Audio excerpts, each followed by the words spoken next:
Alright. Hey everyone, Andang here for some more family-friendly content. At least I hope so, because these crazy YouTube algorithm changes have been just ridiculous, where it's been, claiming stuff. For those that don't know, if you haven't watched my previous video, there's a new algorithm that claims a bunch of stuff on YouTube if it thinks it's not advertiser-friendly, and basically gets rid of the ads for that, which is really unfortunate. And that's part of the reason I haven't been releasing videos the last 2 days, is because I've been researching that and just watching other YouTubers and trying to show support for them and things like that, and so have not had really the time to be releasing episodes with everything else that's been going on as well. So it's been crazy. Just as an update from that video, the LOTRO video that had been claimed by that is no longer claimed, so right now there are no LOTRO videos that are deemed not advertiser friendly on my channel, at least. But then just yesterday it decided to claim a Banner Saga video.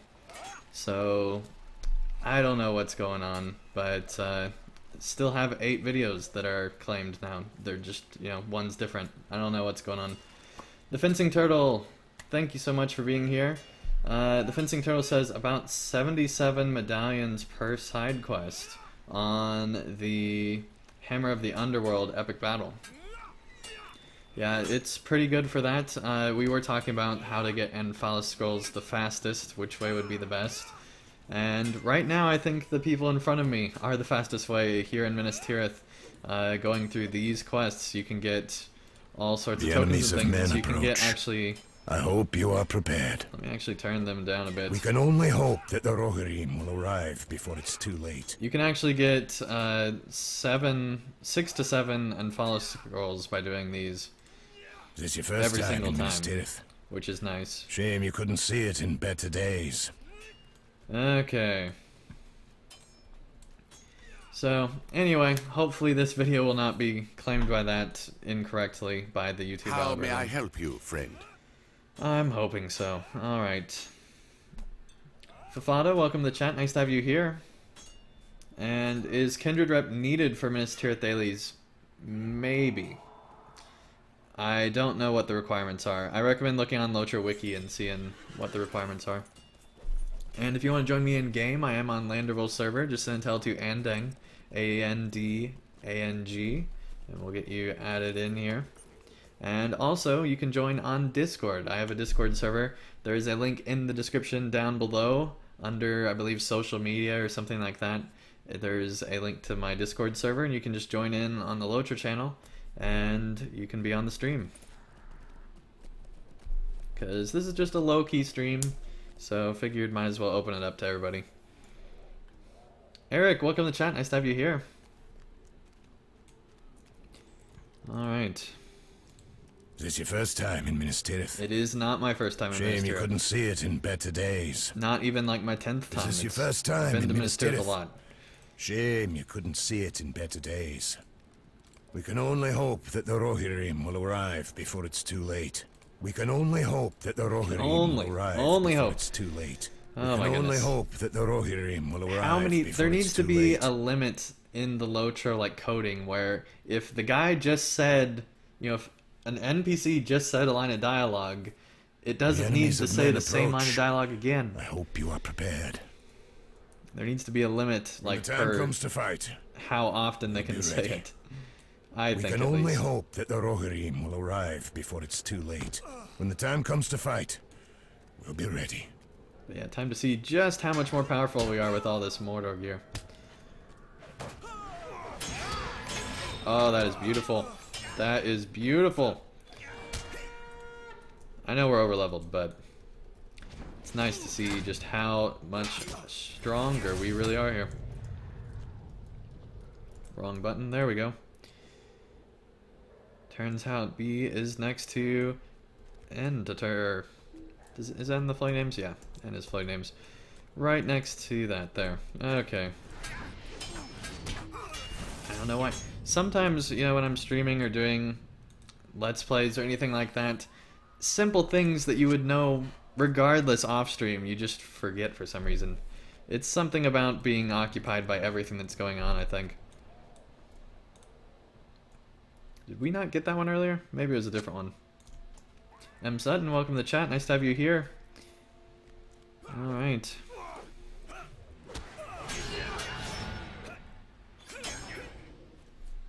Love being able to just stroll through here, no problem. I can't wait till I got 115 gear at 115 being able to go through this. Hopefully I won't have to go through this ever again, because hopefully I'll get all the grinding done. But it'll be nice when, 115 going through this place, it'll go so much faster.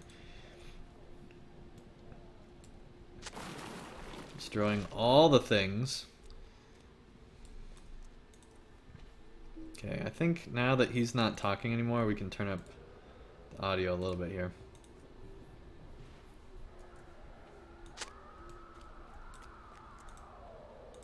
Just to make it be a little bit more immersive. Oh, hello. Did not even see him there. Or him. Oh, that is great! We just one-shotted both of them, basically. That was cool. Hello! Hey! Welcome to the Discord. How's it going, bro? Going good, how are you? Doing really good. I just saw you streaming. Yep. I like watching you stream. Cool. Why don't you go ahead and introduce yourself? Well, my name is Christian Russell. I am going to be with you guys playing on LOTRO. I am a technician as well. And I play LOTRO on Arkenstone and on Landval and on Evernight. Cool. So, yeah. That's awesome, man. Yep. Alright. So how's everything going with you, bro? It's going good. Just doing some dailies in Minas Tirith, trying to get those Anfalas tokens here. Yeah.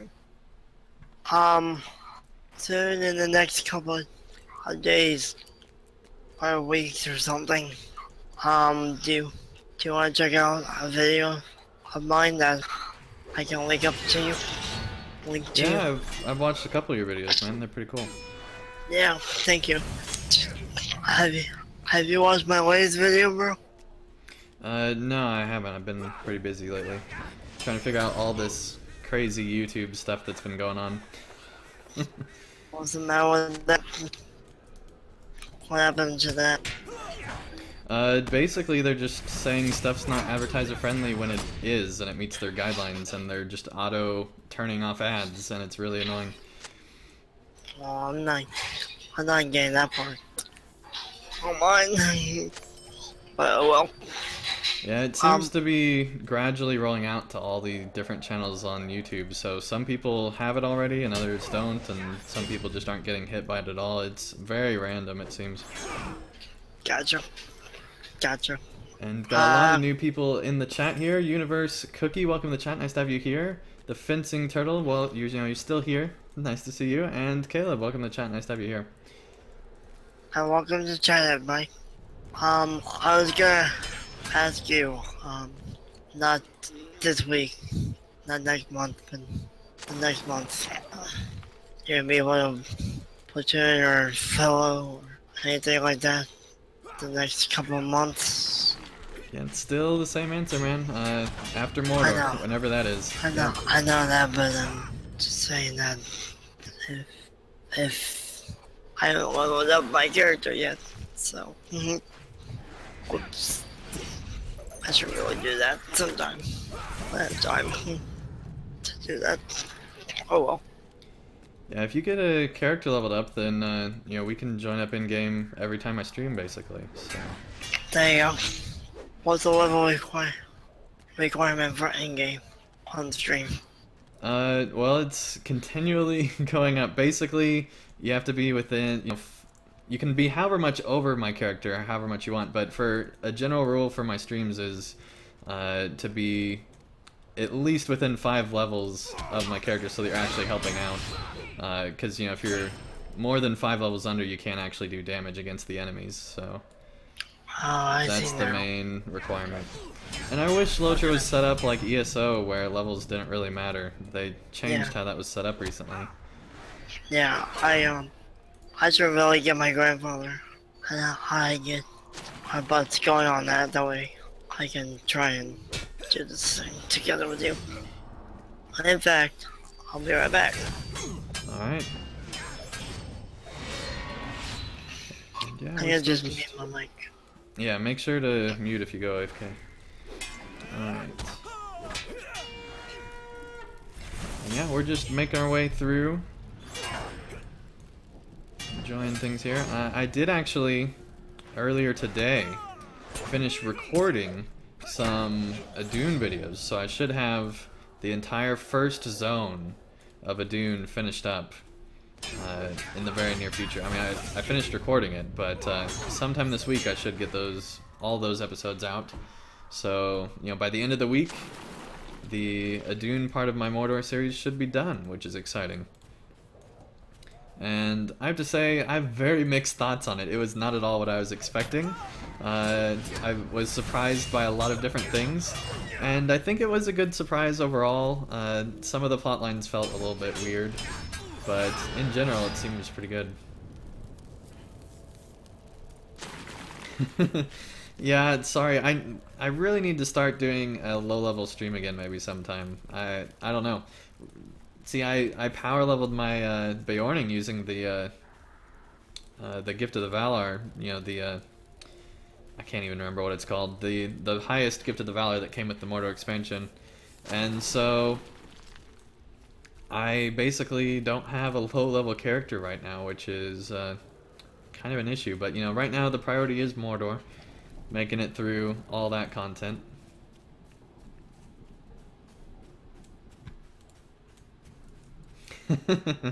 Thanks, Fencing Turtle. Appreciate it. Okay.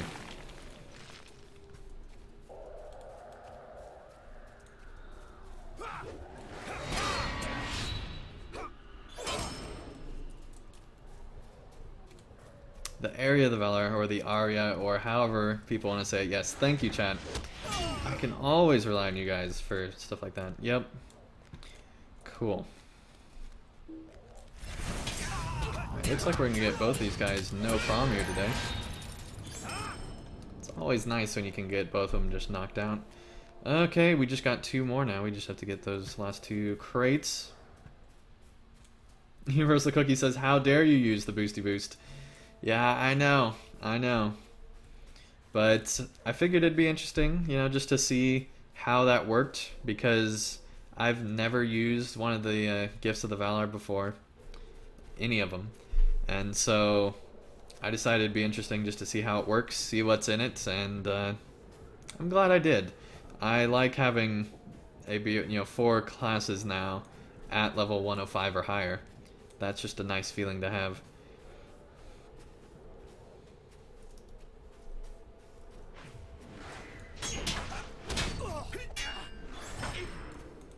Okay, we just got 1 more after this, and we can go on to the next instance. I am back. Welcome back. Thank you. I also should not say my name. Sorry about that. My name is PC Games Guy on YouTube, actually. If you go on PC Games Guy, or on Twitch is Webmass. So please like, comment, share, and subscribe on my YouTube stream on that too. Cool, man. As well. So yeah. Okay, let's leave instance here. Got that one done. Rob, welcome to the chat. Nice to have you here. Welcome, Rob. They say how many SOE you get for these dailies. -3. Oh god. I know I'm funny. I know. Yeah, you actually get, if you do all 3 of the ones, you actually get... The enemies of men approach. 6 to 7 of the Scrolls of Empowerment. After that, it's pretty much on to doing just like roving threats, or other things are the fastest way to get them after that. and Gondor needs it's your still aid. not very fast, and I'd need more than just me in the group to be able to go through those. So if anyone wants to join for Roving Threats after I get through these Minas Tirith repeatables on Landerville server, feel free to join in if you're, you know, around level 100 or so. And I'm not able to do that. Sorry, bro. Yeah, no worries. I'm trying to get up there as best I can with another kinship, as well as 3 more other kinships on the Lord of the Rings Online. So cool. And Eric does say, I haven't used my Heir of the Valor yet, but I may use one to create another Warden, which will be super fast or cap champ, which I don't have yet. So let me ask you one question. Yep. Hang gang. I saw we can only hope that the gamer. Rohirrim She will had a arrive before high it's too late. level. I mean high guy, like a high man or something. High elf. High elf. Thank you. Do you like that, or do you not like that, or how do you? Yeah. So the new high elf. Here's my thoughts on it. I personally don't want to pay 1,000 LOTRO points to get it. I don't think a race in LOTRO is worth 1,000 LOTRO points. In other MMOs it might be, because in other MMOs, you know, they actually include like story elements and, you know, more value than what LOTRO gives. And it looks like I might have just frozen up completely. Let's see here. Oh, nope, there we go, it caught up.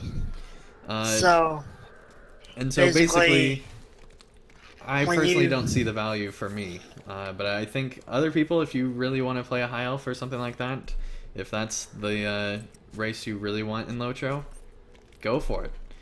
I'm not going to stop you. I think that, you know, the starter instance is really good. After they, you know, got through all the fixes on beta, I think that they made it a lot better, and it seems to be pretty good. So when you talk about high elf, it's like a Mordor or somewhere in there, or is it? It actually, so the thing is, they introduced it with the Mordor expansion, but it actually starts at the beginning. So you can actually start from the beginning and go through that way. So it's like basically a choice thing, basically. Yeah, it's just like any other race in LOTRO. Gotcha.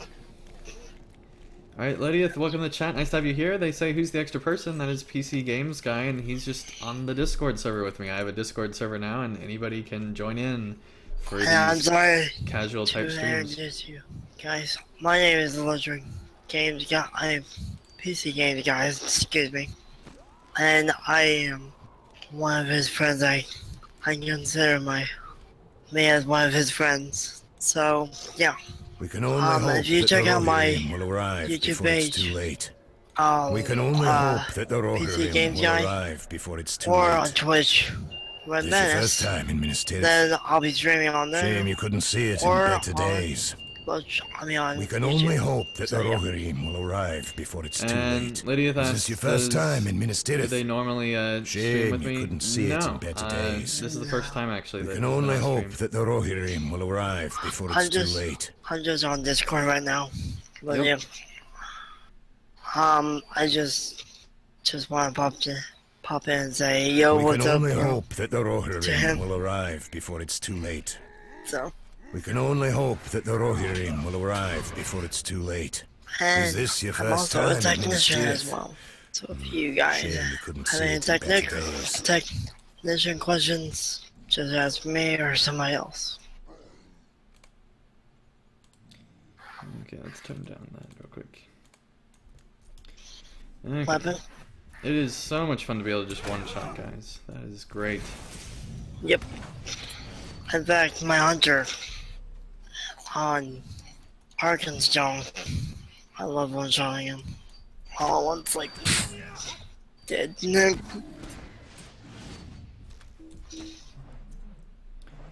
Okay.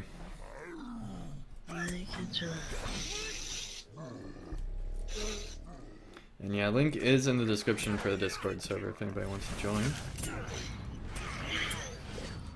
And you can also join my Discord if y'all want to. Is games and fun in my Discord server. If anyone wants to join us. Or join me, I should say.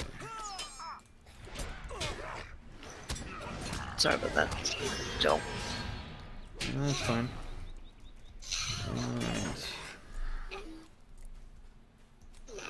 Rob says, how hard is it to acquire the current best armor or jewelry essences? Never. Right now, not that hard, just because of... Right now, basically all the gear has been reset with Mordor, and so it's basically the gear you get in Mordor is fairly easy to get just from questing and stuff like that. As far as getting the best gear in order to get ready for things coming with the instance cluster and things like that, I don't know yet because I haven't gotten far enough to see that. If anybody else does, feel free to post that in the chat, but right now I think a lot of people are just going through the expansion and getting the gear that way and have not really started the grind for best gear. So if you're, you know, just now getting to Mordor, you're not behind really at all, because everybody's getting that new gear. You're level 108.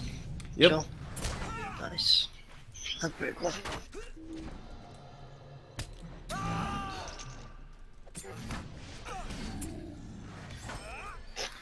Cool.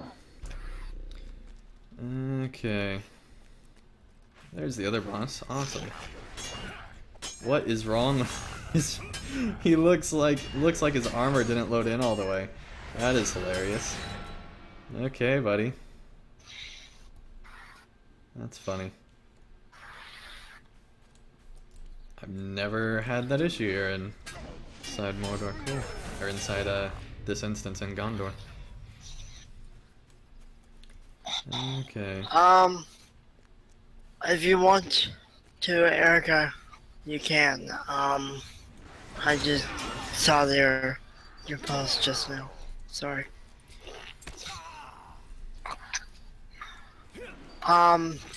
Just get PC Games Guy on YouTube, and then I'll link it right there on the description below. I think I have it on the description down below.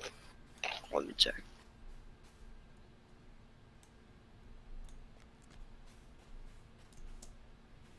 Yeah, I think Expeditionary or Invader are the best pieces right now.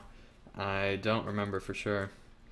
Alright, the Fencing Turtle says, can you show us your virtues? Just want to compare.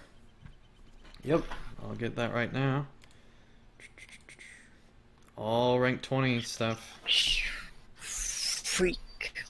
I got on a leash. I got the Zeal, Valor, Loyalty, Justice, or Valor. Valor is the other. Justice and Determination. And basically, they all give me increased morale or increased vitality. The reason I'm using these is because back in the Rise of Isengard days, I actually did the champion tank thing, where I was actually the main tank back when champions could actually be a main tank, believe it or not. And I'm sorry, go ahead. And since then, I've actually kind of just kept that extra morale and things like that. I've liked being stronger, as far, you know, being able to take more hits and things like that, and not just being a glass cannon, as some champions are.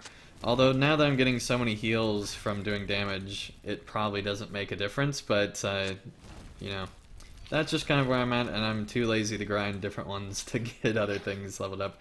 And, Disto, welcome to chat. Nice to have you here.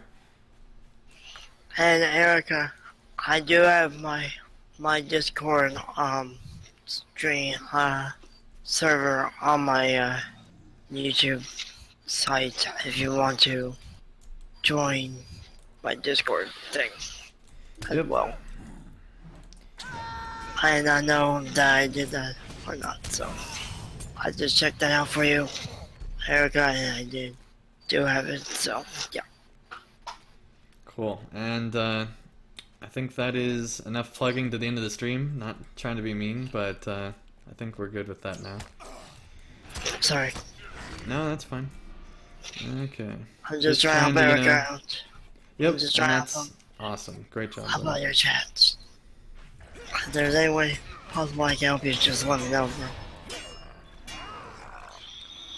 bro. Okay, we got the orcs. Now we just need one more troll for that one, 6 more tents, and I'll be right back. 3 more trolls for that. Alright.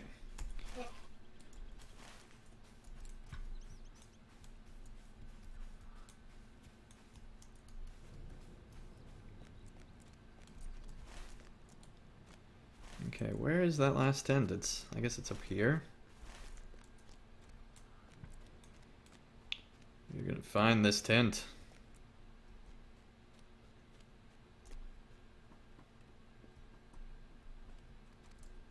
Alright, I don't know. We went past it supposedly. Maybe that's not for tents. Maybe that's for something else. Love being able to just walk up to them and take them out. Okay.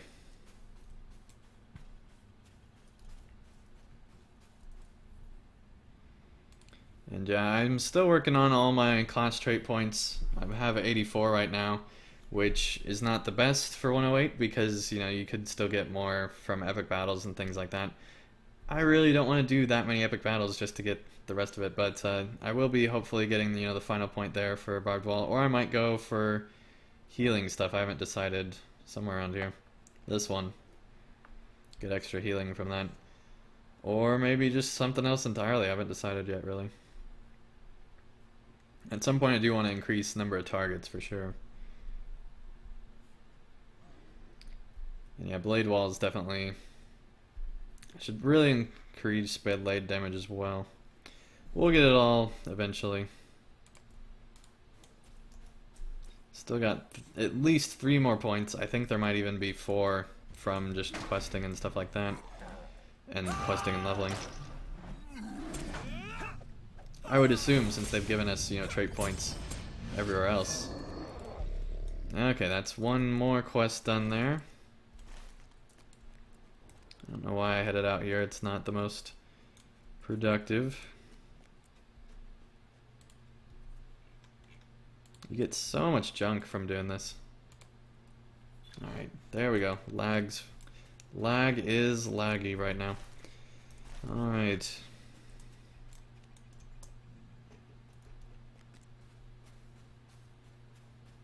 So I think we already headed that way, didn't we? I don't remember where we've been. I got turned around in here.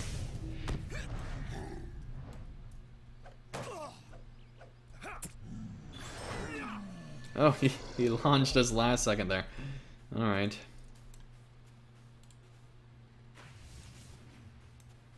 We're gonna head in this direction. And I am back, Joel. I got 1 question for you. Yep, and be sure to call me Andang on here. Sorry. Sorry. Let me ask you 1 question. Yep. Do you have a Quinn? I can't even speak. Tonight. Oh my god. Not right now, just kind of going solo. I mean, I am part of Mythgard Academy, and enjoy that. That's Coriolson's kinship. And they're a pretty good group, and you know, the main reason I'm part of that is because, you know, Maven and the Tolkien Professor and a lot of other people I know from the LOTRO community are in that group, so I'm in that group as well.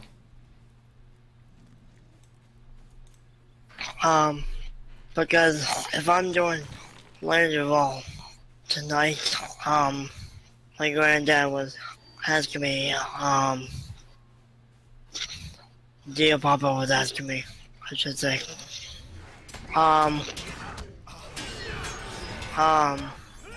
do you have again, if you do, we need somebody to level us high, like you or somebody in the chat or something. And either one. Yeah, So try joining Mythgard Kinship on Landerville. Mythgard? Mm-hmm. Okay. I am in my mic. Okay. Let's see, I guess we just need one more troll. And then we need tents. We need a lot of tents. Okay.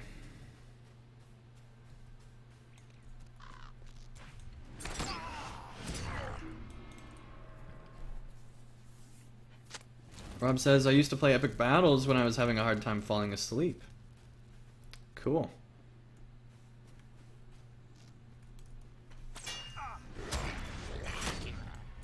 Yeah, I've just not been able to get into... I like epic battles for what they are. I don't see the need to really repeat them after having done them. And so I'm just... Yeah, it's a lot of repeating that you would have to do just to get that extra, you know, trait point. And I think you even have to do a little bit of group stuff or buy points from the store if you're not going to do it. And I just don't want to do that. It's just not my thing. Okay. There's a tent.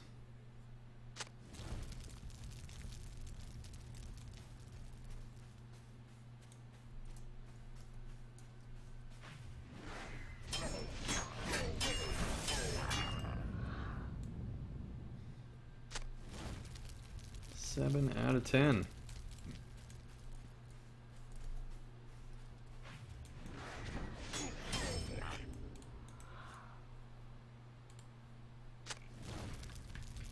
Cool.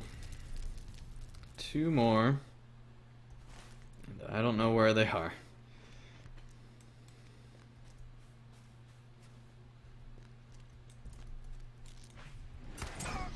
And I am back.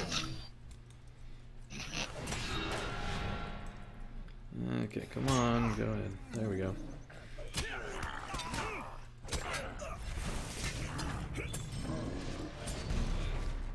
I Both. don't know how to answer that question. Yeah, don't worry, I already got them all. Okay. Can they say that it's all equivalent to what or that?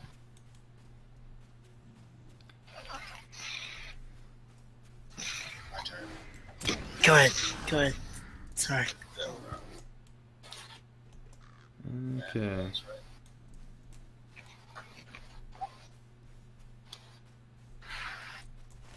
I had to ask you something I got after stream.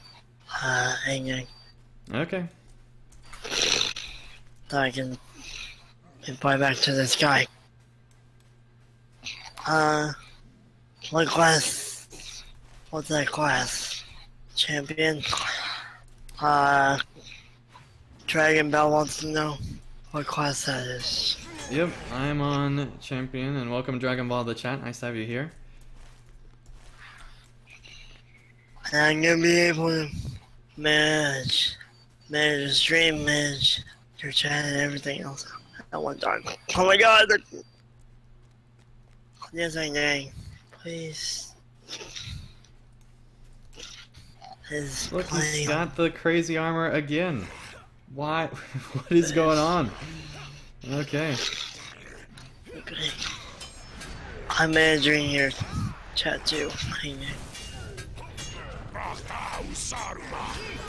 Yeah, I got the chat. No worries about that, man. Okay. Justin, welcome to the chat. Nice to have you here. They say, so question, I'm getting back into LOTRO after a 4-year hiatus. Any tips for finding a chill kin to laugh and BS with? First question would be what server? What server, Justin? Because, you know, depends on what server you're on, what kins are available to you. Yeah. Like, I got a game right now that I made for myself, and that's just for new people and other people as well. So yeah. And yeah, the chat's saying what server as well there. Okay, final 2 tents here, and then we're done with this one, and we can go on to the last one. Crick Hollow. Okay, I'm not familiar with Crick Hollow kinships. If anyone else is, feel free to. I really don't have any clan or any kin choices on that. Sorry, Justin, about that. Alright.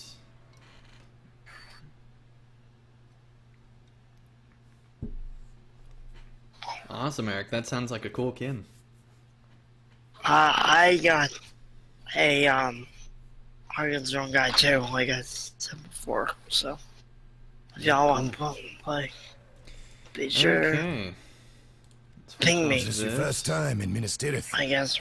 Shame you couldn't see it in better days. We can now make our way back on to Minas Tirith here. I don't know.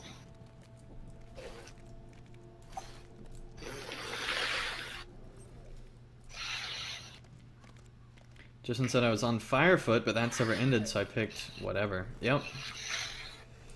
The servers did merge, and I'm actually pretty glad that they did, because the servers are much fuller. It's much easier to find groups and go through things like that, and it makes Mordor so much more enjoyable, because it's just, you know, really fun to be able to join in with people that are already fighting enemies, and, you know, just go through entire areas, just, you know, teaming up.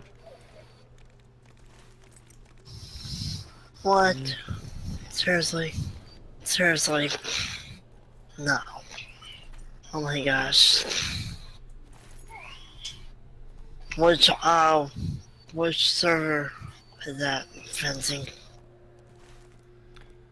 Okay. It's always a long way back to Minas Tirith. I'm sorry. How about this?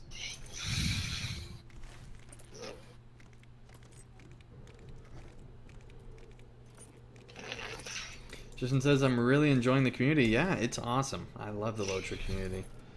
I like it too a lot. I'm not gonna bother your streaming. If they ask questions to me, I'll answer it. Okay. Yep. Yeah, I'll handle all the others. Okay. I'll just watch your stream.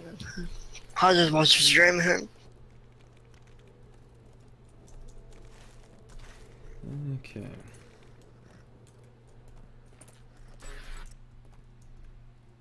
Takes forever for stuff to load in Minas Tirith. Oh, LOTRO crashed. There we go. Every time we enter Minas Tirith. Okay, so not every time because we've already entered Minas Tirith twice tonight, but third time is the charm for the crashing, apparently. Okay. There you go.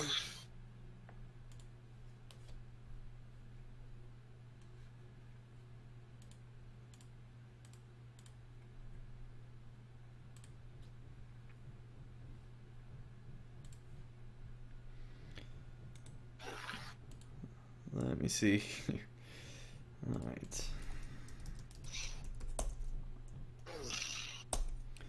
You would really think that they would fix this issue. It's been an issue for years, and people have still haven't fixed it. Yep. Oh wow. Alright, Chris, welcome to the chat. Nice to have you here. And they say, hey man, I will be coming back to LOTRO soon after a long break. I have the Mithril Edition on my account and want to definitely level through Evendim and Isengard for sure. Any leveling tips? Well, the fastest way is just to do the Warg pins. That is by far the fastest way to level. If you're really wanting to level real quick, you can do Warg pins, and you know, just a couple runs of that will get you levels really, really fast. And then I got one question for you. Yep. I tried to task or no for leveling up. Tasks are not a good way to level up, in my opinion at least. If you're going through and doing questing and you have extra stuff, then, you know, feel free to complete tasks. But if you're going out of your way to do tasks, that's going to slow you leveling quite a bit. That's why I keep telling my grandfather. He keeps saying, just ask, just ask. I'm like, you know what? I don't care about the ask.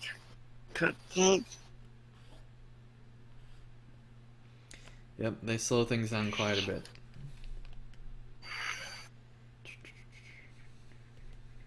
Chris says, or areas to fill the gaps.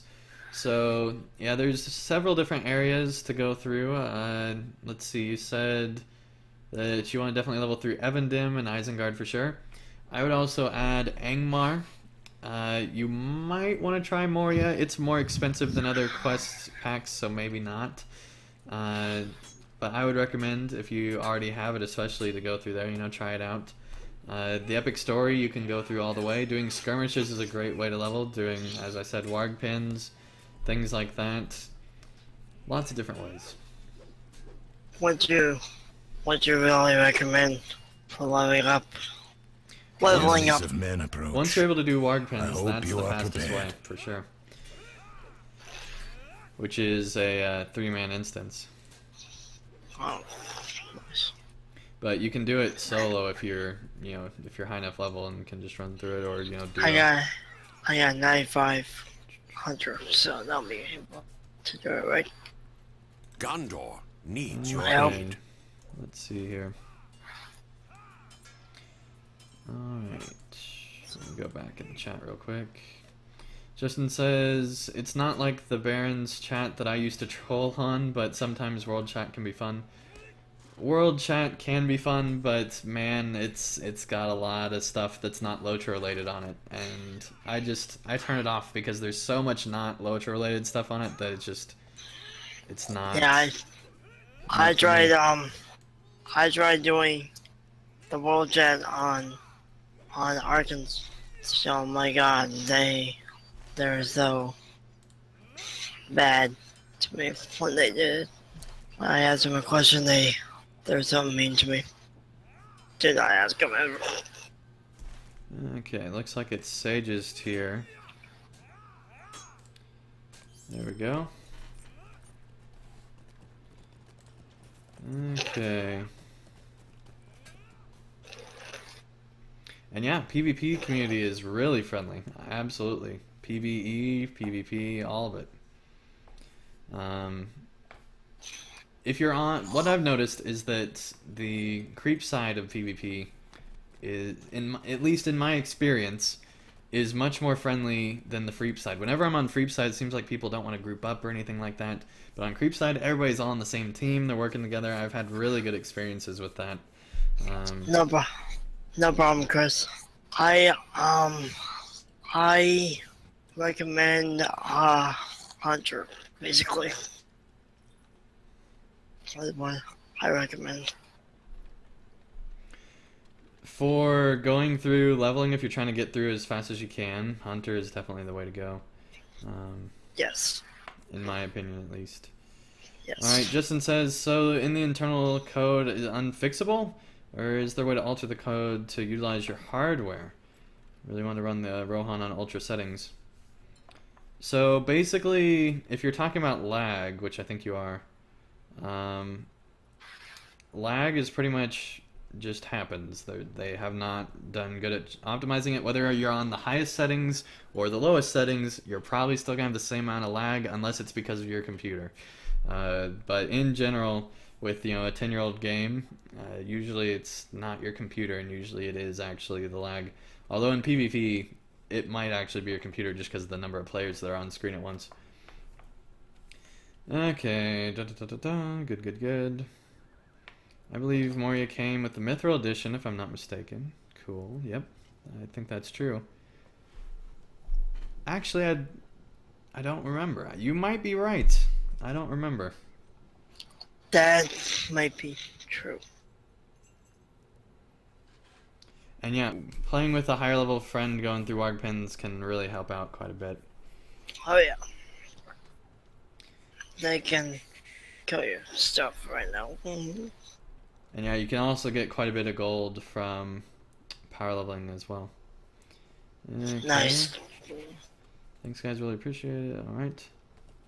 Uger, welcome to the chat. Nice to have you here. Alright. Justin says, my main is Hunter. Awesome. Eric says, there's definitely some code issues, especially Minas Tirith, Pelennor. Yep. The graphics level does not matter as far as Minas Tirith crashing, it seems. It seems to be some issue with certain graphics cards where, for whatever reason, some people crash and others don't. But it doesn't have to do with graphics settings, because those people can turn their graphics all the way down or do whatever and they'll still crash. It's just something to do with how LOTRO's interacting with certain computers. Typically, it's actually the more modern computers that are having the crashing issues, which is really weird. The older ones, not so much. And I think it's because they're much better at optimizing for the older stuff when LOTRO came out, and they're not as experienced optimizing for the newer systems. Alright, the Fencing Turtle says, what is your favorite region in all of LOTRO? Mine is the Eastern Lowlands, near the last bridge. That's pretty cool. My least favorite is actually probably the Lowlands, but I do like that part of the Lowlands. I think that part is like the redeemable part of it. I would say that my favorite area is probably Western Gondor. Western Gondor is probably still my favorite area so far. I just really enjoy the Gondor skies, the different architecture that they use, the different sceneries and everything, and it gave me really high hopes for the rest of Gondor, and then the rest of Gondor was kind of just cut and paste similar stuff, which was kind of frustrating. There's great storylines throughout, but as far as landscape design, it's kind of the same stuff over and over again.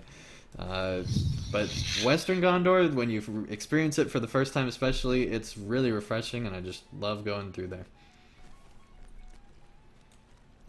And Ugar, that's wonderful what you said. I will check out your channel in a couple seconds here. Actually, Alright, Osama, welcome to the chat. Nice to have you here.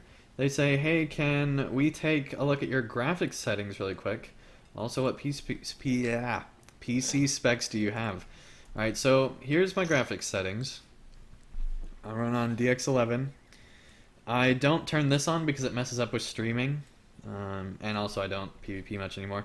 I am playing in windowed mode just because I like to stream, and I only have one monitor because I'm doing this on a gaming laptop. If I was not doing this on a gaming laptop, I would be running full screen. Or if I had like another screen somehow, I would be running full screen, but I'm not. So I need to be able to see like chat and things like that, so I run in windowed mode. And also I upload videos in 720p because it takes a lot less internet speed, which is a big issue, and so it saves a lot of time there. So yeah, basically I just have custom graphics settings, but basically everything's on ultra or at least high.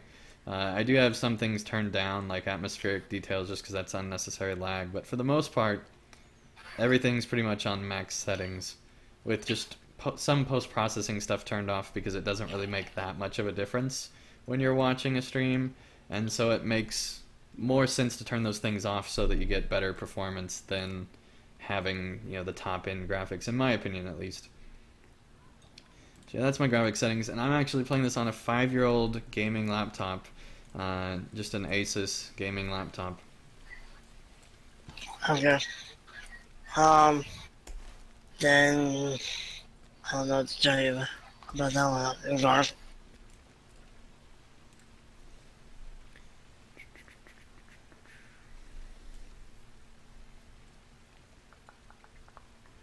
Alright, Osama says, hey, can we take a look? Oh, yep, I already read that one. I came right back to it. I was scrolling through I was scrolling so fast. Alright. Uber says, I'm also known as Johnny2, by the way. Awesome. Cool. This is my LOTRO streaming account. Okay. There aren't videos on my channel yet. Okay, cool. Hey, cool. Alright, Justin says, what settings to adjust to get smoother performance? There's a lot of settings you could change. What I would recommend is keeping model detail at the highest, keeping object draw distance at the highest, if you can, if your computer can handle it. I think those are two things that you really want to have really high up. Also material detail, landscape draw distance, try to have that up at least fairly high. Frill distance, you really don't need frill on at all. So that one's one I would recommend turning down if you want to. Atmospheric detail, those definitely be lowering. DX11 water, turn that off if you're having performance issues.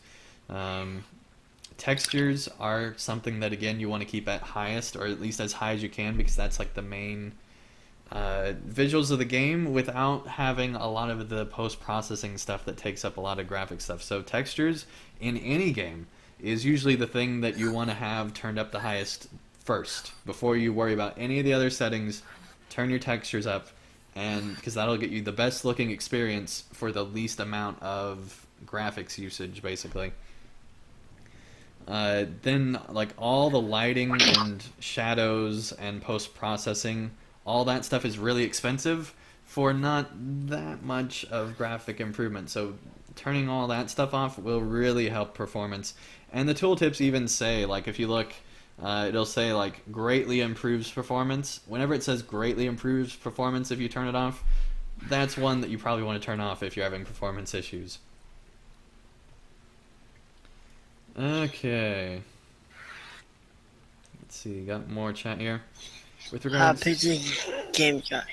PC Games Guy. With regards to graphics settings for stability, video, specific issue.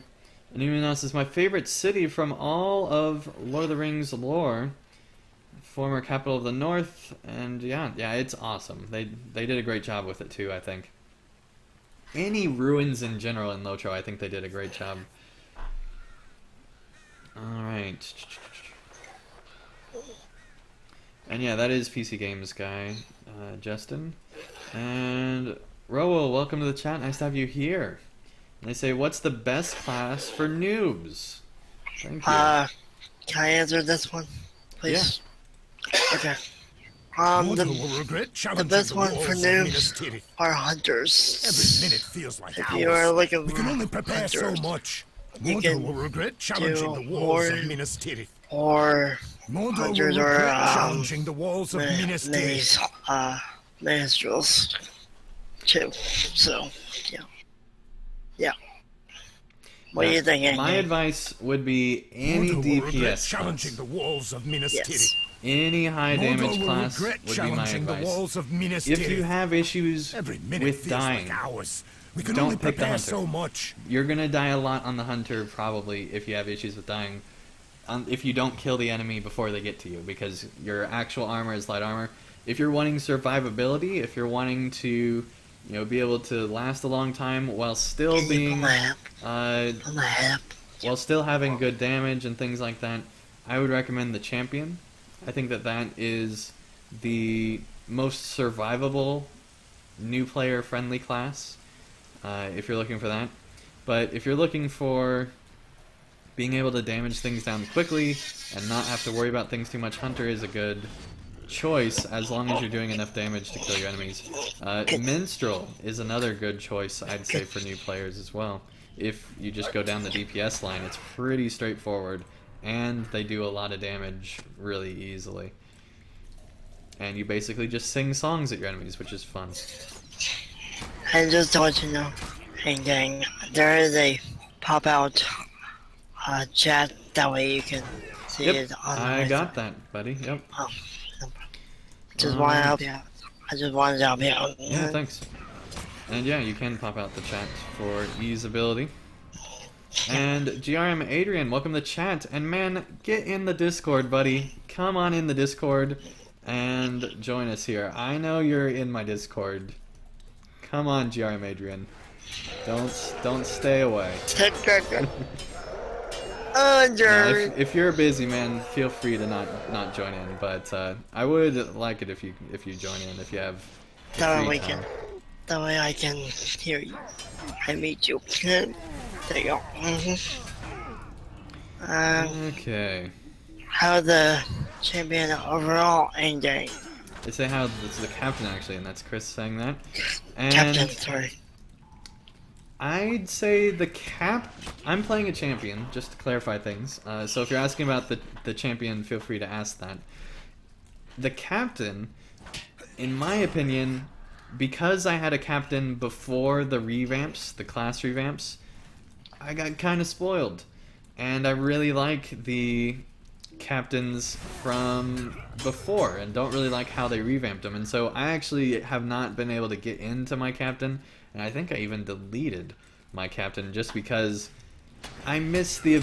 Used to, back in the day, you'd be able to actually place each individual buff. You'd be able to actually place each and every individual buff on your characters, on, you know, the people that you're aligning with. And so you're able to increase the morale and do all that stuff and just have a lot of fun increasing everything. And it was just a lot more fun being able to do that back in the day. Now I feel like with all the buffs being automatic, you're kind of just there helping out everybody. You're not really contributing like you used to, and that's kind of disappointing.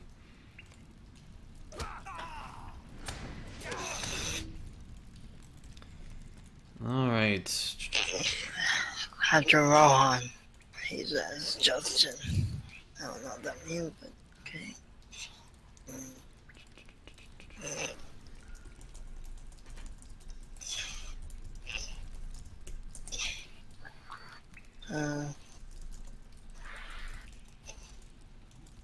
And how do you promote your YouTube account? How do you promote that? I'm wanting to know how to do that. Well, there's several ways. Honestly, I haven't had to do that much promotion myself because there are people that do promoting for me. To the point where it's actually like hurting my reputation and things like that.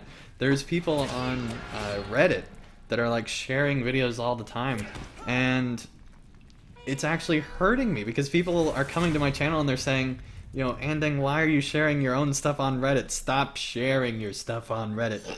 And I'm not sharing this stuff.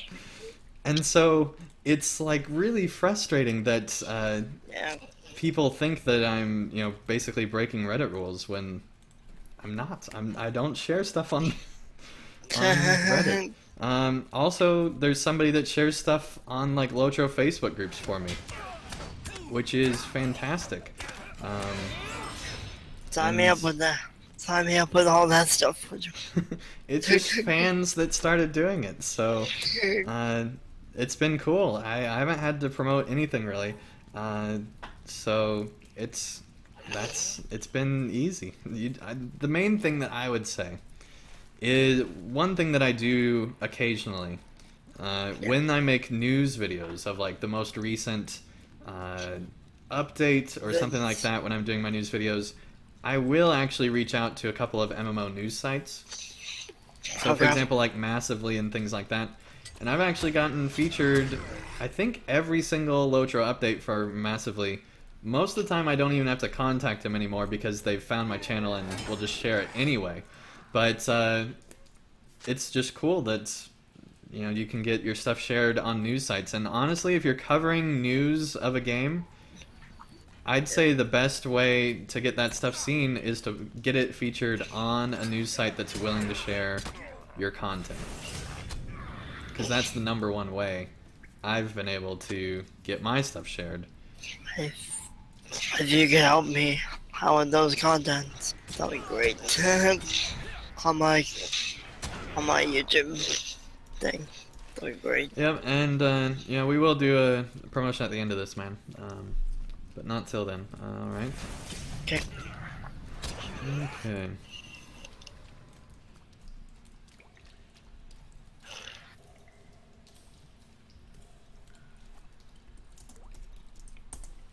Alright, looks like GRM Adrian might be joining us in a bit. Cool.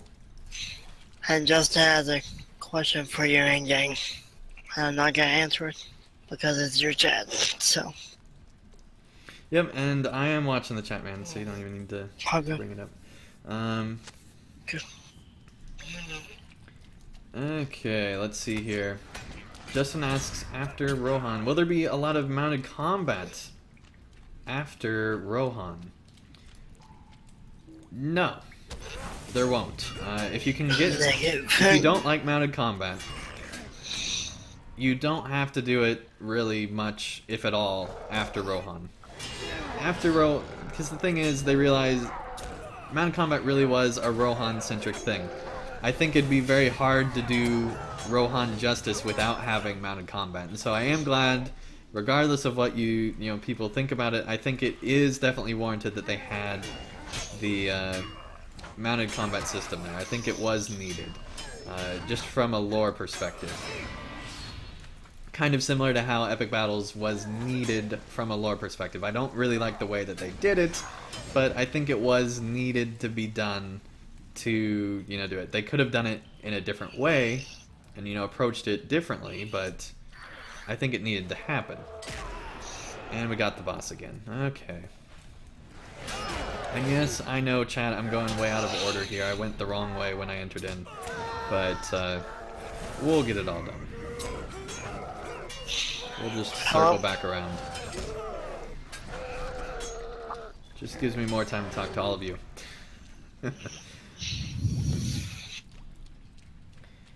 Okay, Justin says, so Andang, you clearly love this game. What keeps you coming back to the game despite its severe performance issues? Well, the thing that keeps me coming back to the game is just the lore, and honestly, recently with the Mordor expansion, performance has been much better. Much better. I think it's partly, according to them, it's because of the way that they set up the design, where it took a very they made a focus to make sure that it was like as optimized lag-wise as possible, and so that seems to have helped, at least from the areas I've seen so far in Mordor. And so I just love the story. I keep playing through because of the story and just because it's in the world of Middle-earth.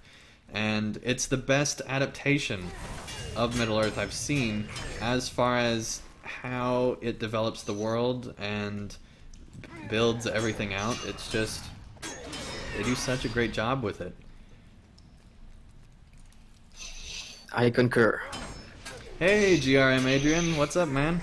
What's up, bro? Hello, folks. I just woke up, by the way, so I do apologize for the voice. No problem. What time is it over there? 10:30 in the morning. Okay, that's not too bad. That's not too bad. Hey, you're 12 hours behind us. Check that out. That's pretty cool. So, I think we might as well just go on into this. I think we do have an announcement for the chat here, don't we? We absolutely do. So, why don't you go ahead and say what it is? Alright, lovely folks that are watching right now. You already probably know that, you know, when you think of LOTRO YouTubers, like Andang is right at the top there. And I have been covering, you know, LOTRO videos for a bit. I do reviews, I do, you know, updates and stuff. And with Mordor now here, I think what you might be really interested in watching is a collaboration review between Andang himself and me. Yeah. And that is going to happen. And for those that don't know, GRM Adrian actually, it stands for Game Reviews Malaysia, was his old name. And basically he does all sorts of MMO and just game reviews in general, which is pretty awesome. And so if you're, you know, interested in MMO reviews or anything like that, go check out his channel. He has an awesome channel over at Game Reviews Malaysia, GRM Adrian, over on YouTube. Yay. And yeah, we're going to be doing a review once at least one of us gets through all of Mordor.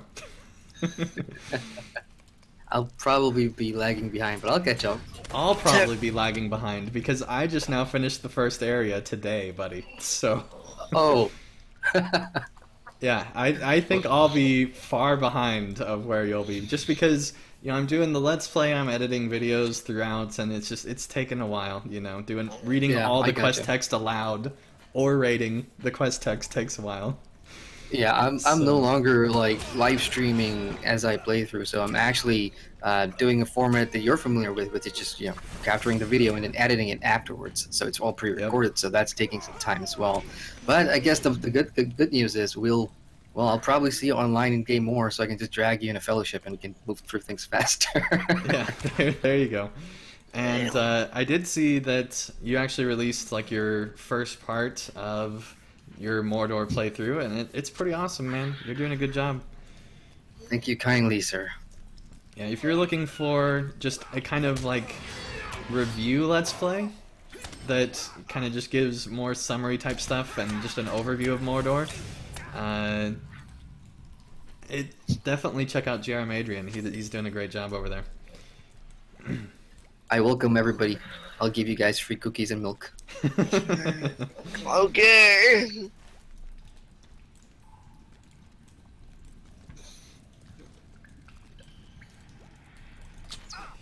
Okay.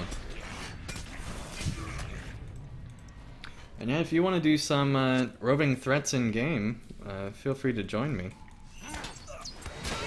No, I've actually not done that in a very, very long time. Yeah, if you want to go through that, I'm trying to get all of those Anfalas empowerment scrolls. So, you know, scrolls of empowerment. So that's what I'm working through right now. And roving threats is a way to get that. So I'm watching your stream at the same time. So this is your main character? This is your champion? Yep, this is my champ Andang.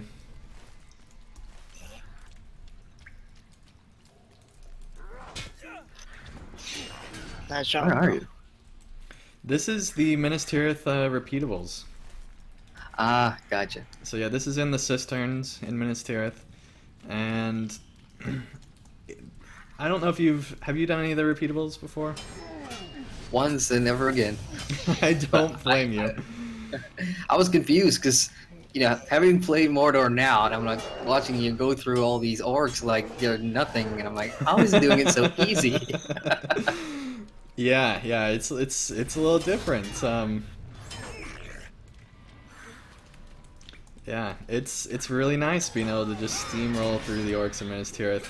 You know, that increased armor, you can really see it when you're going back to old areas. You really can.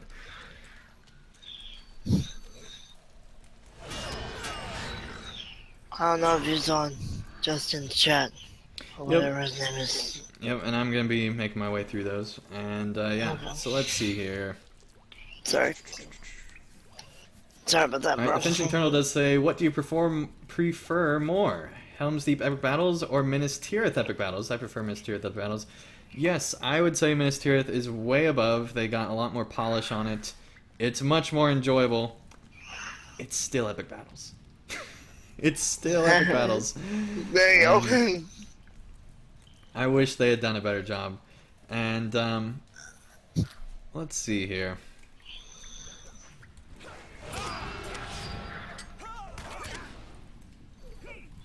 What else do we got? Alright, Eric does say, lore and complexity, I played Star Wars, Knights of the Old Republic, and Black Desert Online, and there is just so much to do in this game. Yeah, I'd say that there's a lot of stuff to do in Black Desert Online as well, and, you know, even Knights of the Old Republic. In SWTOR especially, there's a bunch of stuff, because, you know, it's an MMO as well. But yeah, MMOs in general have a lot of stuff to do in them, and I think that's why a lot of people enjoy them. It's just there's so much depth to the game. You have all these, you know, different systems and things like that that can keep you interested over really long periods of time, which is important because MMOs usually take place over really long periods of time.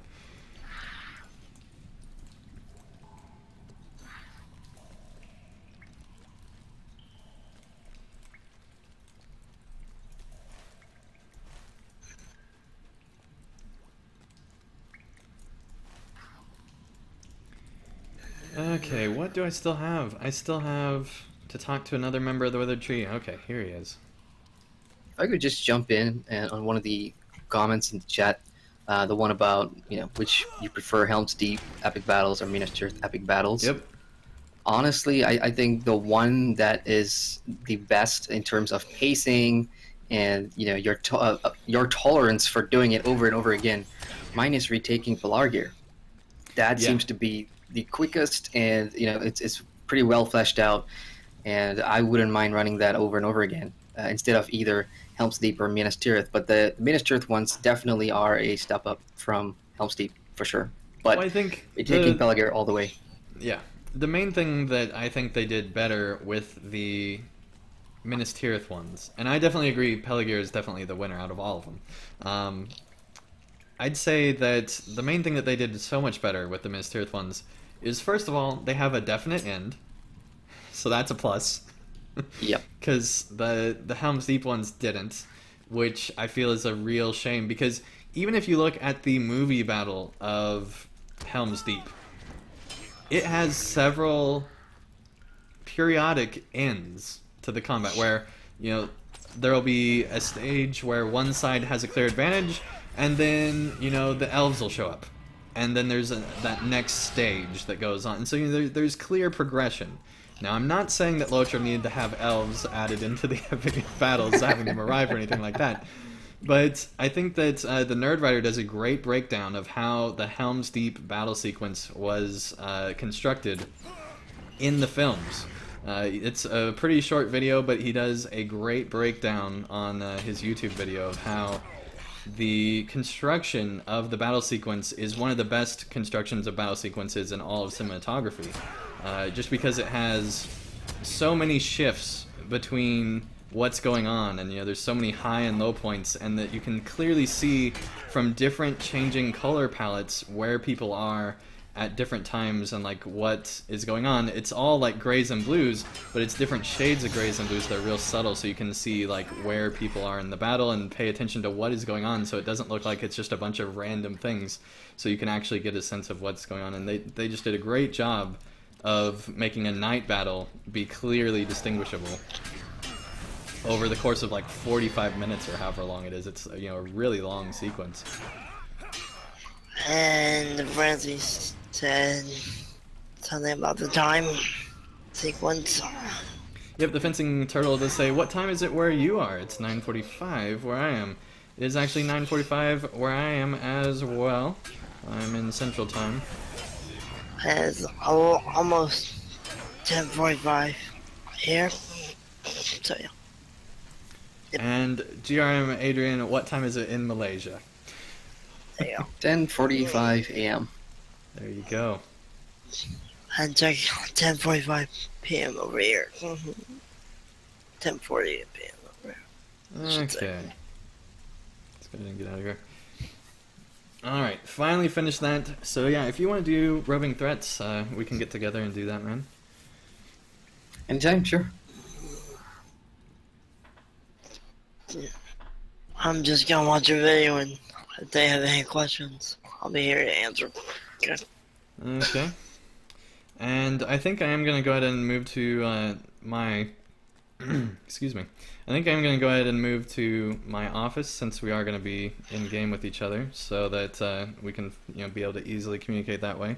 So thank you so much, Christian, for joining through this whole thing. It's been awesome having you here. No problem. And Anytime, if you need my help, I can help you out. Okay? yeah, absolutely, man. Thank you so much. Just text me if you need any help. Okay. Yep, been such a pleasure, man. Take care. You too. Take care. God bless There you. you go. Bye bye. All right, you too, man. Take care. Bye bye. Okay. We won't let our city fall. Chris says 7:41 p.m. here. Okay, cool. Yeah, that's one thing I love about LOTRO and just the internet in general, is that people are all over the world and are able to interact with each other and enjoy, you know, the same moments at the same time all over the world. It's just a really cool thing.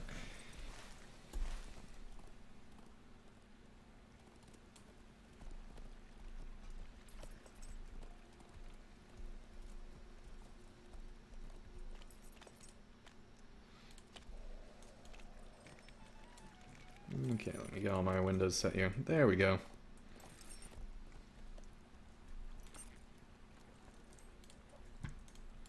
Cool. Alright, I don't know why I didn't just take the Stable Master. That would have been the smart thing to do. Unless you enjoy riding around Minas Tirith. I don't know if I enjoy ice skating around Minas Tirith. The first time though, it was really awesome. Just taking my time, looking at all the flags and everything. And then by the third all through, I'm like, nope. It is still fun occasionally to pretend that you're like Gandalf from the films, riding up each tier as fast as you can. That's true. We had a kitten challenge once, which was everybody get on a war steed and try to make who can make your way up all the way to the top fastest. That was incredible because war steeds in a tight space is amazing. Yeah.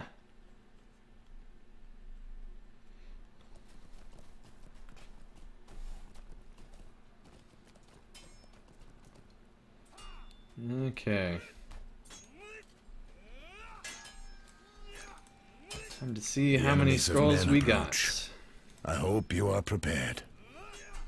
We can only hope that the Rohirrim will arrive before it's too late. Okay, we'll do that one last. I always forget the order. We can only hope that the Rohirrim will arrive before it's too late. The enemies of men approach. I hope you are prepared.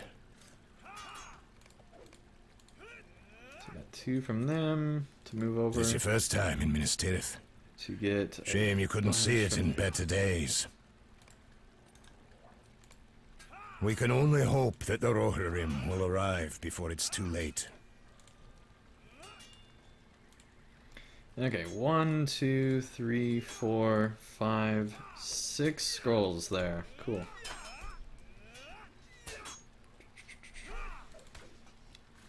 Let's go ahead and apply these to our Sword of Legend.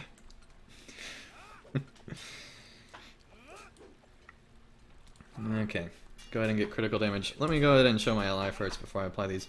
So basically, I only got one of these leveled up all the way, which is Ferocious Strikes, which is, you know, the top DPS for single, you know, redline champion, single target champion. I'm working on getting critical up. We got it up to 60. Time to get it up to all the way up to cap there, hopefully. So this will get us just 3 away from getting that up to cap. Wow, your sword is actually named Sword of Legend. Yes, yes. And the Rune of Victory and the Bridle of Triumph. Because I'm a champion, and dang it. Very appropriate. So I've got a question for like champ allies, and it can get pretty controversial. So when I used to play champ, you know, the big debate was go dual wield or use a, you know, two-handed sword or whatever. So I'm guessing you're dual wielding, right? I am, for multiple reasons. The main one is purely the fact that I am a firm believer that if a class is able to dual wield, you should dual wield. Because it's just too awesome not to. I agree. There are a few other reasons that have popped up recently. The Light of Arendelle stuff gets applied to weapons as well. And so with Mordor, a lot of people have been saying it's time to start dual wielding because the Light of Arendelle, you can get more of it if you dual wield because you can't get it on your ally. Yeah, that's very, very clever, yeah. So a lot of people have been, who used to be like die-hard two-handers, are suddenly switching to the one-handed, you know, dual wielding model. So yeah, I've noticed that in chat. There was a pretty big argument about it when I was on last night. And, you know, gone are the days when people were arguing over, oh, two-handed, you know, consumes a lot of power, but, you know, the crits are epic. And dual-wielding, you know, it's faster, your attack speed's faster, but you consume more power. And all these stuff just thrown out the window, which is pretty cool, I guess. Yeah, that's a way of saying it, yep. Yeah, I think it's good that that both ways seem to be viable now, more than they have been in the past. So the next question, why swords instead of axes or clubs or hammers? You know, I don't know. I just like having a sword. I asked that to everybody, and, you know, come on, we're all, I don't know anybody who'd use like a hammer or a club. Clubs is where I can't use the only person that I think is good for clubs is Bjorn. just because Right. it kind of fits. I think it fits more there than burglar or anything else. I think, although there are a lot of burglars that use clubs just because of the stats. Yep. But from a role play perspective, I feel like that Beornings are really the only ones that should be using clubs. Axes, Right. I feel like pretty much anybody can be using axes that has the ability to use them. I think that they're just pretty cool. I personally just like swords better. My Bjorning uses a sword. The friends I know that are dwarves, they should be using axes, but they're using swords. And yeah, fencing turtle chat. You're absolutely right. It's probably because swords are the best. They look cool. They look And cool. if you're playing a fantasy game, and swords, they have this aura about them. They're legendary. So I guess that sort of reverberates with everybody that plays. I Well- mean, we at least have to have a sword once.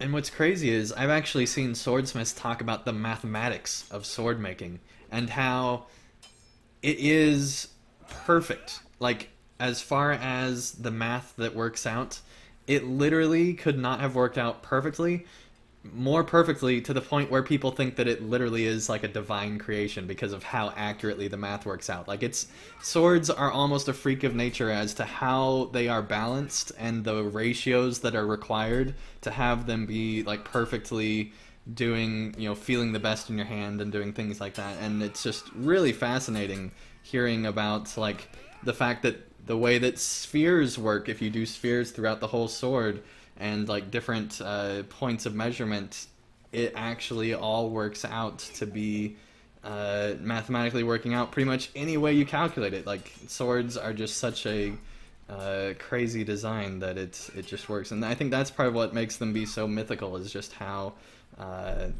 perfect in design they seem, and just the That elegance is of the interesting. sword. Well, you can't argue if you bring math into the equation. All right, Death, welcome to the chat. Nice to have you here. And yes, racial damage bonus for humans and elves for swords, for sure. That is the big buff there for humans and elves. Absolutely. The fencing turtle says you must have a sword in a fantasy game. Yep. Tom, welcome to the chat. Nice to have you here. And they say, I think hobbits get a club bonus trait. I think you're right. And so I think that's, like I said, stats for hobbit burglars is really popular to have clubs. Alright. And yet Bilbo and Frodo had Sting. Alright, and if you can just send me a tell when you're ready, and we'll get in a group here. Sure, logging in.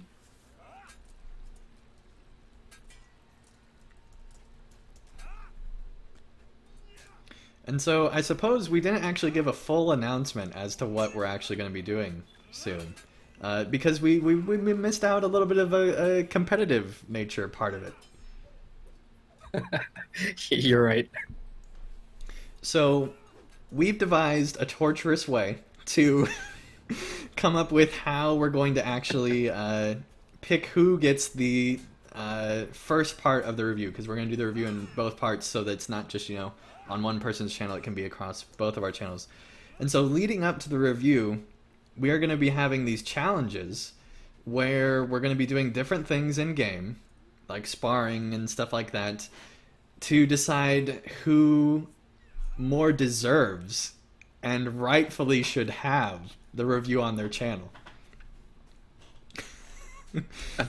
Based off of arbitrary challenges that we made up in like 10 minutes. So Yeah, and these aren't easy challenges because, they do take a little bit of skill, and there's wit involved, and then there's grit as well.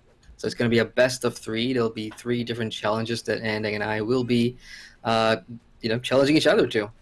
And the stakes, as Andang said, is for the right to host the very first part of the Mordor collaboration review between Andang and myself, GRM Adrian. And, second runner-up, well, the runner-up will host part 2. That's basically it. And it's going to be fun. It should be fun. And, yeah, it's just another way for us to do some collab videos and stuff like that. So, looking forward to it. The days of Pineleaf being the only person I collab with are over, it seems. Oh, no, man, I've done other collabs with other people as well, but Pineleaf has definitely kind of just taken over the collab part on my channel. Alright, and I am going to turn off in-game voice here. Let me figure out where that is again. Oh yeah, good idea. There we go. Cool. Okay, so where do we want to do roving, or which one is it? Let me look it up real quick, which one we're wanting to do. I can't remember if it's roving threats or if it's the other. I'm trying to think of, oh man, you know, the last time I did roving threats was way back in the Gondor areas, so I have no memory. Well, the thing is, for Anfalas Scrolls of Empowerment, there's certain things that you need. So yeah, the Gift Giver brands, I believe is what it is, and they come from roving threats. Yep. Yeah, there's roving threats all over the place. I say we start in the North Downs and just work our way around. Alright, sweet. I'll BART there soon.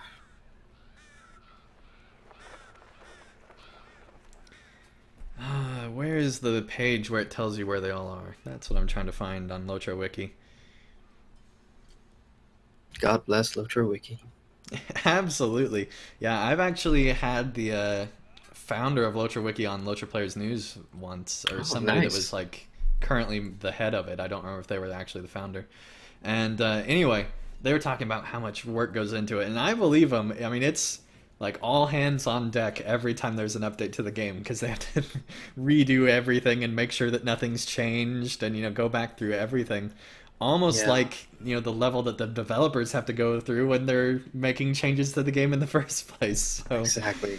I've got so much respect for people that work on, you know, the wikis for games, especially MMOs, because that's constantly changing and shifting, and the amount of items in game that they have to catalog and write up. It's insane.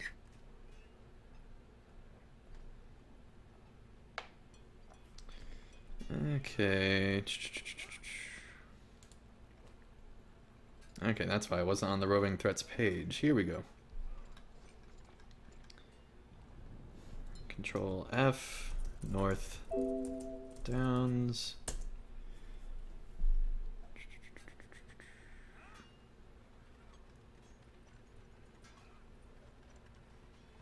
Here we go. Alright, I'll link this in the Discord for you so that you can be looking at it too in case I'm too busy with chat or something. Thank you. Just in the general chat on my server. And if you just Control F for North Downs, you'll get there. Let me actually start porting over there because I haven't been doing that. Gondor needs your aid.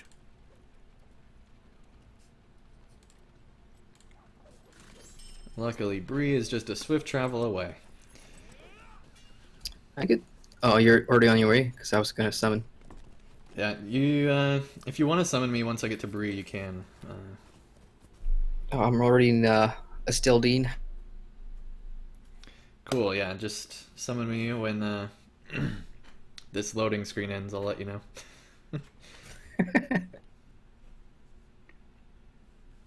Yeah, I've been in Mordor for 2 days now. Not a single crash. Pretty happy with the optimization there. I think I had one crash, but that was just because they were having actual server issues that they were admitting, and they had to do a server restart. So that was the only instance, was when it was an actual, like, the server didn't launch correctly or whatever. So it wasn't an intended issue, or, you know, a reoccurring issue kind of a thing. Right. Okay, I have ported, so you can summon me now. I'm going to need a minute because I unfortunately put my horn in the vault. Oh dear. No rush, man. No rush. Okay, let's see here.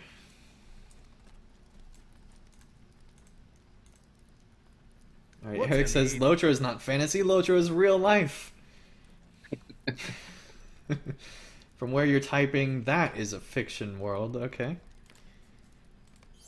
I can't dispute. I mean, LOTRO does exist in real life. I cannot dispute this.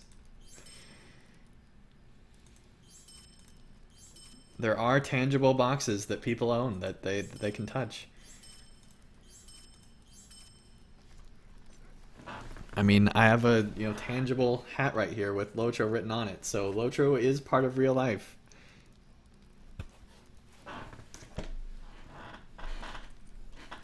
Okay, Jeffrey, welcome to the chat. Nice to have you here, man. Holy Order of Dragons, welcome, welcome. Nice to have you here again.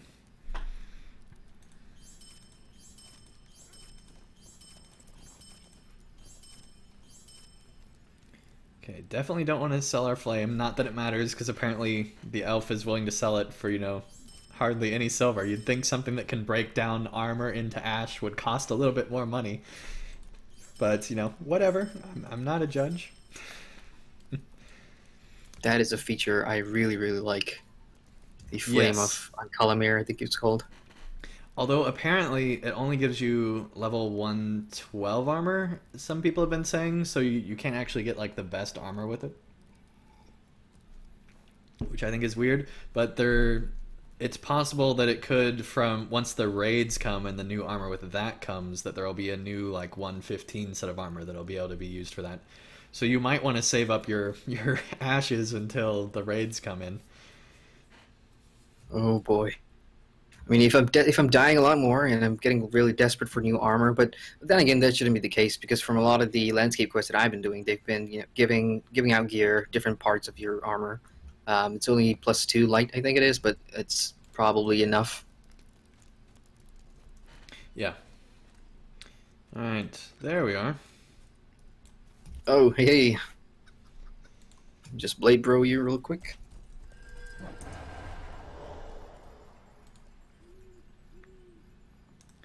Let me make sure. Yep. Cool. Okay. Oh, I love that so much. Yeah. It's such Pretty a fun epic. emote. It really is. What I want to do is go to the starter area and stand by an NPC and just use that constantly. That's like a life goal there. It's just... Oh, we should totally do that. Like, we'll put in a fourth, challenge and see which one of us can get like a new player to accidentally try to interact with you because they think of the quest. Okay, so there are like 10 roving threats or something ridiculous in the North Downs. The first one that's just I'm just going to go down this list, even though it's not in the most orderly order, is right at the eye in Fields of Fornost. So that's where the first one is. That's and it. Let's see here. Let's see. I don't remember if there is swift travel that would get us. I think there is to Anon Wraith. Do you have swift travel? Well, only one way to find out. I do have it unlocked. Have you ever been VIP? Yes, sir. Then you have 6 swift years. travel. Then you have Okay, swift travel. Yep. I'm just worried about the location. Oh, yes. Yes. Alright, and Tom says, oh really? LOTRO Wiki has nothing to do with Standing Stone Games? That is correct. It is completely player run, as most wikis are. What can I Not do for most, you? but a good portion of MMO wikis are. Okay, apparently there's not swift travel in the North Downs at all, so forget that idea.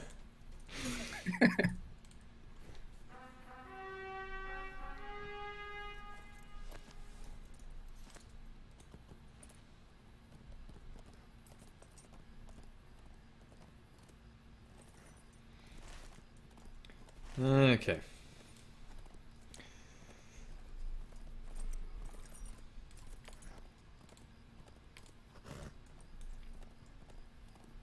Real random question here, but do you watch Game of Thrones ending?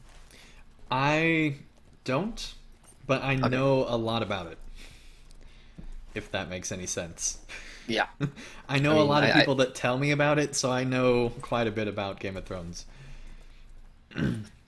I'm just, looking at your cosmetic setup, from your outfit to your color of your horse and everything, and For those of you in chat that do know Game of Thrones, I mean, Andang looks like he's a part of the Night's Watch, which is really cool. Yeah, yeah. John DiBartolo, part of the Lonely Mountain Band, actually made a song about the Night Watch, which is epic. If you've not listened to it, highly recommend listening to the Real Life Lonely Mountain Band's Night Watch song. It is amazing. I definitely will.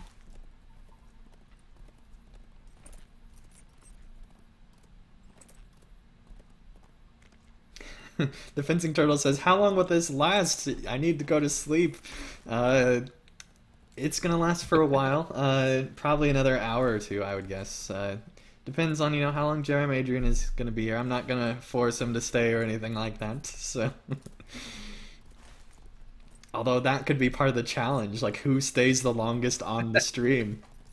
It's not gonna be fair because my day just started. It would not be fair at all. Well, I can just get like a cardboard cutout of me and then just like put it there, and no one would ever be the wiser. And actually, my bed is just right over there, so I can just have it film me while I'm sleeping. It's no big deal.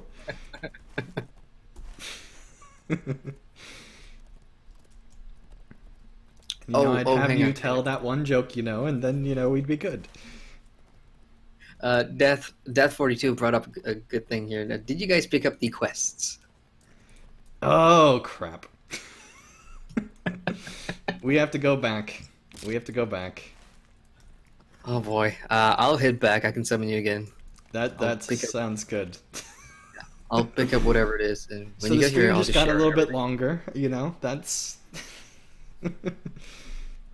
We apologize, folks. That's what happens when excitement takes over. Yes, I mean this is our first time doing a video together, so it's the excitement.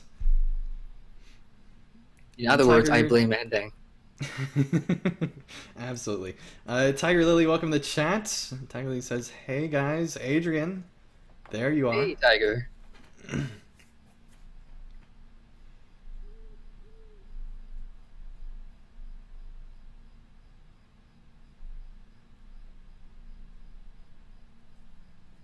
Nice, Eric. Streaming LOTRO daily. Very cool. Fencing Turtle says, who dies first? Yes, that could be another challenge that we've actually thought of. So. Yep. I mean, we can give some details. I mean, we're still planning out the finer details right now, but for the challenge... And all this is subject to change, we should say, I think. So. Yes. It's all subject to change. So the first one that we decided is going to be a horse race, which will be taking place either in Bree or the Shire, but it's going to be a horse race in one of the the racing tracks. We're going to do 3 laps, and if we have the journeyman riding speed boost thing, we're going to turn it off and just do it the old school way and see which one of us will finish first in 3 laps. And actually, official LOTRO races require people to have the higher ones so that they can turn on Smell the Roses, so that the judges can make sure that they have Smell the Roses on. The second challenge is more about wit. So what's going to happen is each of us going to create 5 questions regarding a LOTRO or our characters or our playstyles, our class, whatever it is relating to LOTRO. And we're going to ask each other and provide ABC answers, so multiple choice answers, and we'll have to guess which is the closest answer to whatever it is the question is. And I'm planning for that we'll both actually... I'm still working out the details on this, and I haven't actually even brought this up, but one of my thoughts was that would be cool is... I just thought of something, actually. Hold on. I think you can get the quest and then share it with me if I summon you back here, because I have a rallying horn. Gotcha. So if you get the roving threat quest from somewhere in there, I don't remember where it is. Yeah, I've got the speak with Othwin, so I'll just hit there real quick. Yep. And then I should be able to summon you. So I should have been heading towards the field, but oh well. I'll use my one simple rally horn that I have remaining. Actually, it was faded. You would think that there would be a fire or something around here. or a horn around here. I don't think there is. There might be one up by Fornost, but I'm too lazy to go all the way up there. But anyway, one of the things that I think would be cool is if we actually shared like our camera footage to where, you know, we each filmed ourselves going like asking each other and answering the questions, and then we could edit and post, you know, transfer videos to each other and then edit and post each other's responses and stuff like that. I think would be cool. Oh yeah, definitely the way I envision it as well. It'll be fun, so we'll do that. Yep, and that way it's like, you know, we're doing a collab where we're there together, but you know, we're not really. we're literally like half the world apart. But that's one of the challenges. I mean, you know, I'm very conscious that I am 12 hours ahead from, you know, most Western people. So whenever I think about a collaboration, it's almost so daunting, but I actually managed to do one in the past, and I'm like, yeah, okay, you know what, time difference, screw it. No, it's not going to stop me at all. We're just going to go ahead and do this. Well, the thing is, most people are, you know, up 16 hours out of the day, so, Yep. You know, if you're on the weekends, it's much easier to do a collab like that, so. I've got the question, by the way. There's three. I've got Durlum, Rod Spittle, and Volicus. Okay, I will go ahead and get you added here. And I think we can still kill all of them. It's just a matter of how it works.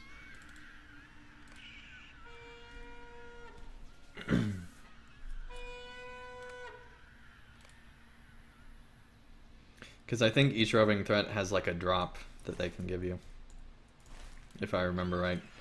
We'll figure this out together. Okay, let's share the quest real quick.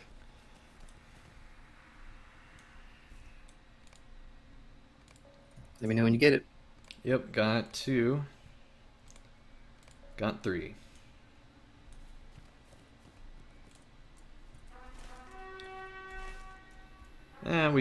It doesn't matter. We'll go on steeds. That's cool.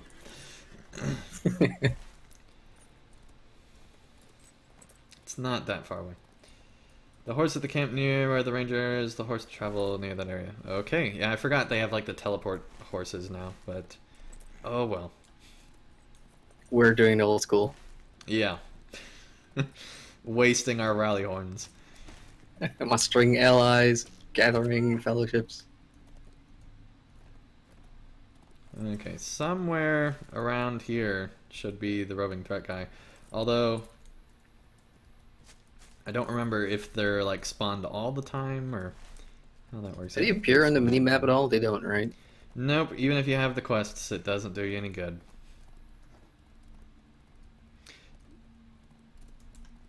Okay, hang on here. Okay, so yeah, that's the thing, is that there are only 3, but they spawn in different locations. That's how it works. I forgot about that. So it looks like they're not here. So we can now head directly south to like the middle part of that bottom horizontal line of hills. Gotcha.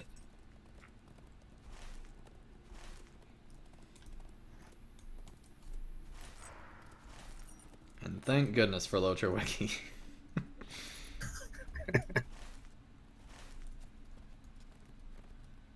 So yeah, they should be around here somewhere.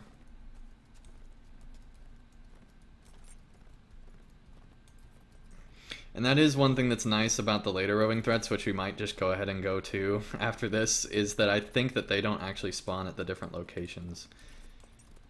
So, although it looks like there might be others doing roving threats out here as well. Because that's Do a they have 105 long hunter. respawn timers? I don't remember how the respawn timer is. Let's go ahead and head on to the third location, which is above the O in the of Fornost.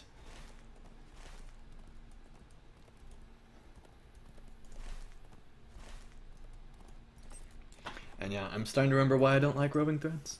In the old areas. In the new areas, they're much better. But in the old areas, it's pretty frustrating.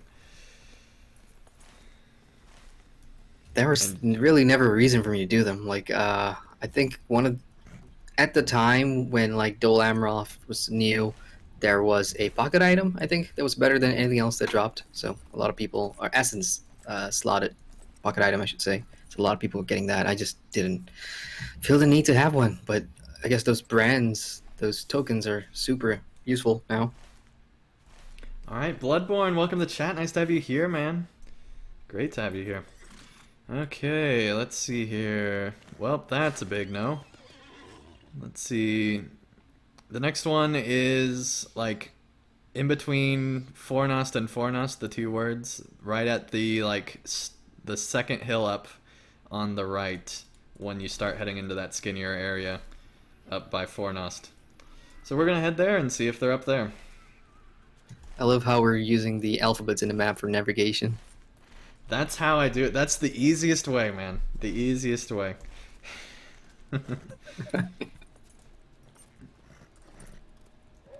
And yeah, feel free to drop in the Discord, Bloodborne, if you want to join us. And I just totally messed that up. And I followed you. We need to go over this way anyway. I've not quested in this place for about 4 years. Yeah, it's been a while for me as well. Hopefully we'll find at least one of these roving threats before we give up and head on to the next place.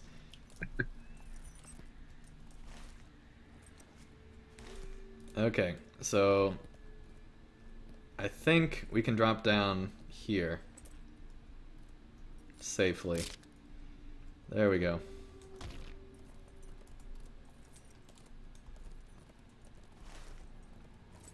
Okay, so we need to head... Actually, I think we have to head inside Fornost to do that. You know what? Let's just head to Gondor. As fun as these are. Alright, I do have a port back to Minas Tirith. Do you have somewhere near there? I don't. I'll do it the old school way. Do you have a port to Adun? We can just go there. I do, yeah. Alright, let's just go to Adun.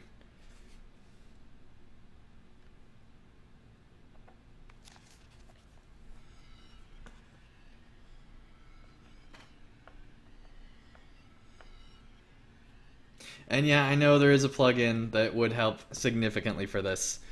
I don't have said plugin.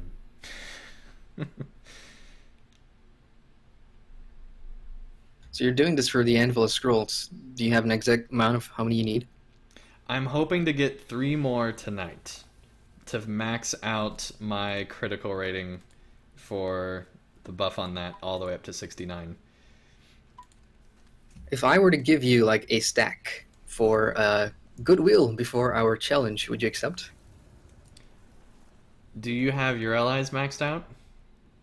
I don't, but I've stocked up a boat full because I was running a lot of the dailies way back when the dailies were location and everything. I'll tell you what. If you have 2 of yours maxed out on your ally, I'll tell you what. By the time we get to wherever the challenges are, if you have an equal or more amount of maxed out LI buffs where they're all the way up to rank level 69, and you don't have just a bunch of like 68s and are just like trolling me, then if you max out specific ones and you get them all the way up to 69, I would accept getting more of them, yes. And if anyone in the chat wanted to just donate them to me, I would definitely accept those. So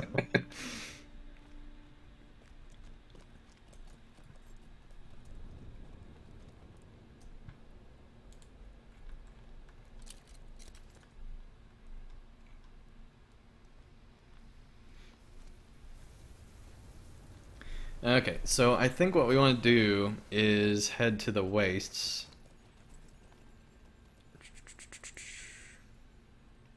And yeah, in the wastes, all roving threats are landscape quests, which is nice, and there's 6 of them that are all over the place. Sweet. Yeah, they are much easier to do in Gondor than they are in the previous areas. Okay, so yeah, let's go out to the wastes. Come then. To the Slag Hills.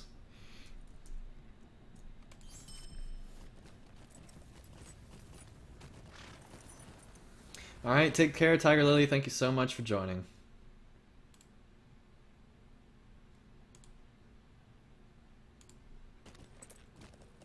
Looks like I got a pending friend on Discord. There we go. Accept. Cool, cool. And Zahn is already a member of the Discord here. Cool. Okay. Let me just double check these guys real quick. Let us hope you bring glad tidings, friend. Will you help bear my burden, friend? Okay. Let me go ahead and figure out where the first one is. So the first one is basically all the way over by the edge of the map on the far left side, by the just south of the swamp area, basically. Alrighty. Did you have the quest picked up? It auto bestows when you get to them. Okay, sweet. As far as I can tell, I should probably reread the LOTRO wiki here first. In the Waste, all roving threat quests are landscape quests, which I assume is auto bestow quests. And yeah, they give you all sorts of stuff. Cool. And yeah, if you've never done these before, you actually can get a deed by doing all the roving threats through here as well, I think. Or a class trait point, I mean, by doing all these. So if you've never done that, you can get that from this. And I don't know why I'm not just following the road. That'd be much simpler.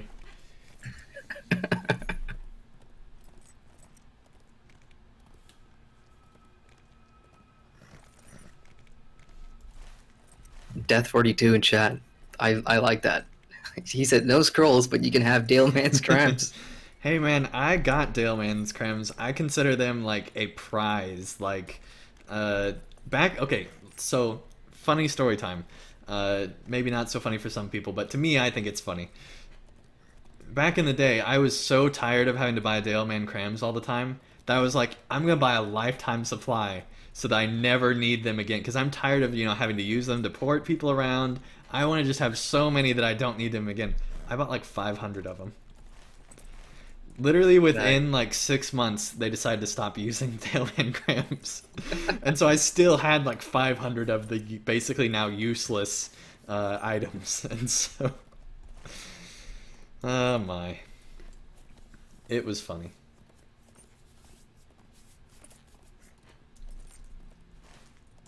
But yeah, I felt all cool because I was like, I got like one of the largest supplies of Dale Man's crams. Like I was sending them to kin mates, like, you know, doing all the stuff, and then didn't need them anymore.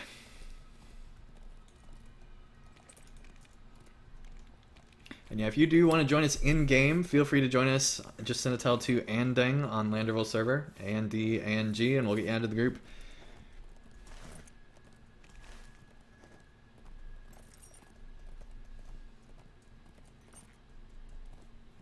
And yeah, the chat is confirming that they are auto-bestow quests, if the chat is to be believed. No, I'm just kidding. Of course I believe the chat.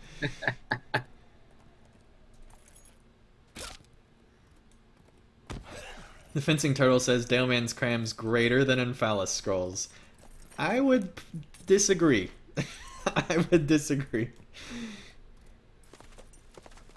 Okay, so somewhere around here in the swamp, I did say it wasn't in the swamp, but it is actually in the swamp, is, okay, here we go, roving threat. Okay, so it's right here to the south. There's all these undead ghosts. Let me actually add myself as target assist here real quick. I got a question. How do you go about taking this? On your war steed or war steed is the typical way people do this. You just sentenced me to die, sir. I'm blue here and trying to remember. Okay, well I just got dismounted, so yeah. We might need a healer to do this. I was gonna say, I needed time to retreat to like blue or yellow. Oh, we got this. Just stay on my target.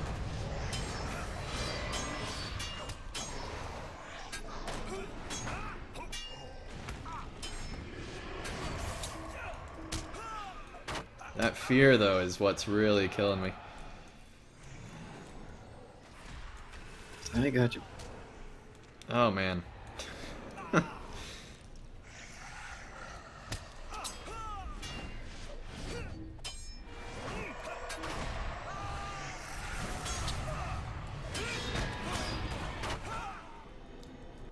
my gosh.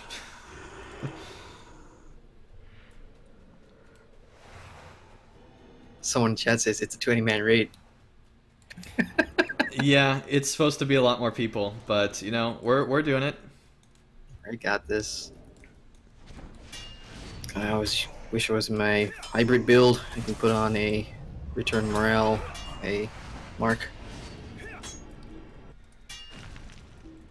Oh No. man, the fear. It's so annoying.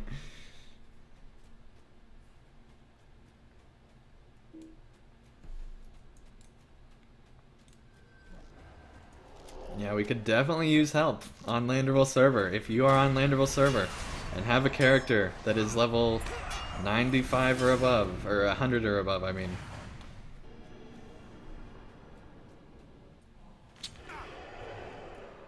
And is that the character you've been taking through Mordor? It is. Okay, cool. Yeah, I actually did Box Quest because there was somebody that was doing Warg Pins because there's somebody doing a late night run through it, and actually leveled like 2 levels because of that.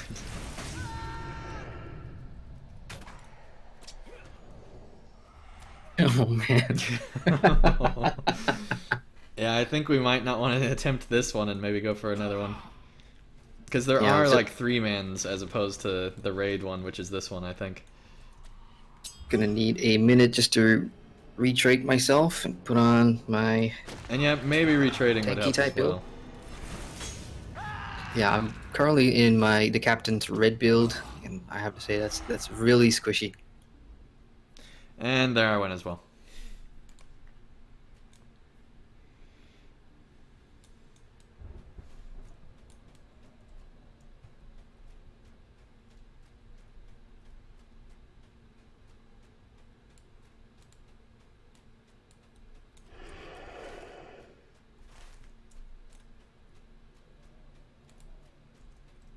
Did you revive on the spot?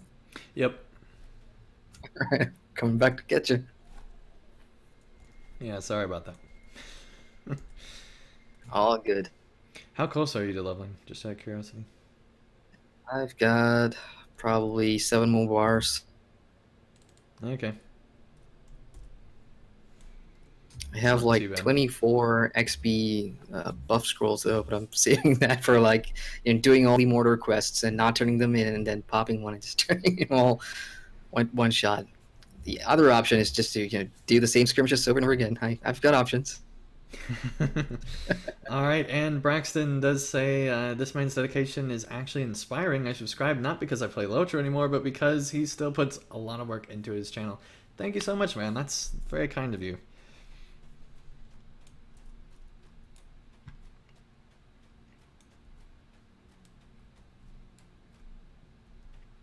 Fencing Turtle says, in your last stream, someone asked what cloak you were wearing when you had the cinematic shot at the end of the with Aragorn, but it seems as if Eredane has it equipped. Did he steal it from Aragorn? I don't know. Maybe he did steal it from Aragorn. Adrian, What did you cloak I'm wearing? steal? Well, he The was cloak busy for with Aragorn? Arwen, so I just walked in the tent. Just give me a sec here. Something's not right with my weapon. Yeah, no worries. Let me actually give us the buff that I got here. Alright, and Babe Blue, welcome to the chat. Nice to have you here. And we are currently currently you can join my Discord. Right now it's just me and Adrian and anyone else with broadcasting access. But if you want to join in the Discord, there's a link in the description, and I'm on it all the time pretty much. So you can chat whenever. Alright. Obviously, I'm editing videos and doing other stuff intermittently, but, you know, on it quite a bit. Okay, he went this way. That's a really awesome title, Cameraman of Gondor. Well, see, my title is of Gondor, and my surname is Cameraman. Yeah. So it became Cameraman of Gondor. I used the trick to get the Son of Gondor title, which, you know. Nice. Well, we seem to have lost his ads, so I guess now's a better time. Yeah, he definitely lost his ads, so it is a good time. I don't know if ads respawn with him. Charge! Already feared. This game. Oh, man. My mustard courage doesn't work against that, so I have to eat it. I'm gonna try getting mounted here, just to see if that helps at all. Okay. And he interrupted me, apparently. Or the flies did or something. That's great. Right, I'm just gonna try DPSing down here. Alright, go for it. And I got feared instantly! What is it with the fear?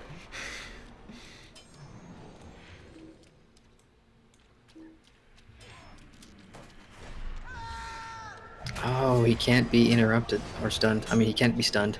Yeah, he's pretty ridiculous.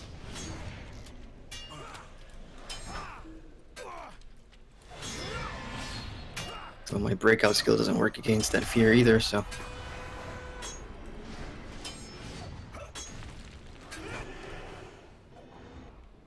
Yep, it's a fear that cannot be broken. As far as I know on anybody's class. Okay, he has... We're working him down, actually. The main thing was getting rid of the ads. Babe Blue does say use your warhorse. I guess you probably don't get feared as much on your warhorse, now that I think about it. That's probably a good idea. I will get on my warhorse. Alrighty. If you can stay off and do healing, that would be I great. could probably keep him in one place.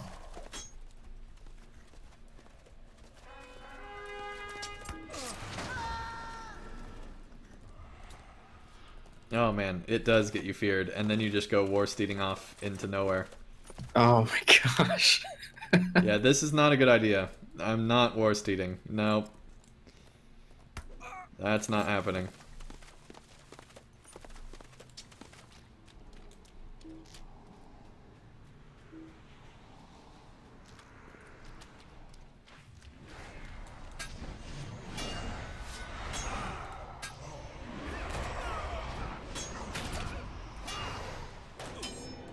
Oh man, every 15 seconds of fear. There's absolutely nothing I can do with the rotation No, there. it's ridiculous.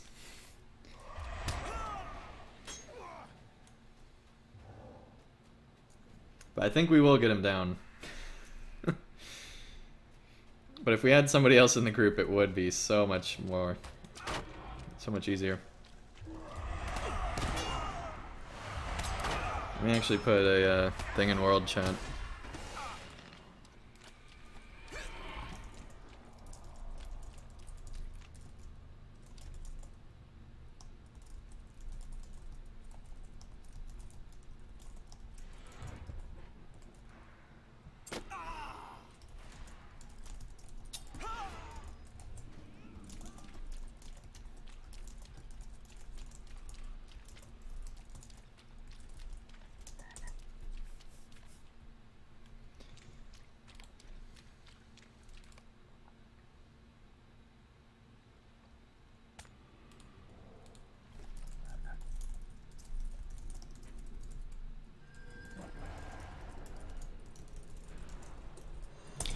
Okay, so apparently I'm not a member of World Chat, so it won't let me join. And he just has, like, AoE stuff. That's ridiculous.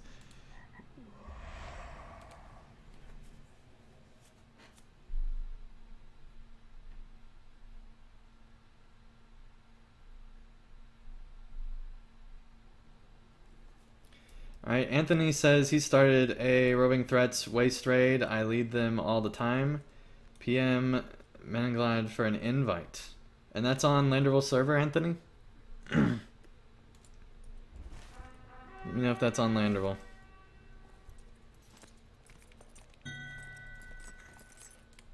Yeah, I do see there is a Manil Glad on World right now recruiting for Wastes. Cool. Let's stop this idiocracy and I'm about to die. Yeah, that's a proper way to put it. Let's get out of here. and I'm gonna go ahead and disband this and just send a tell to him. Gotcha.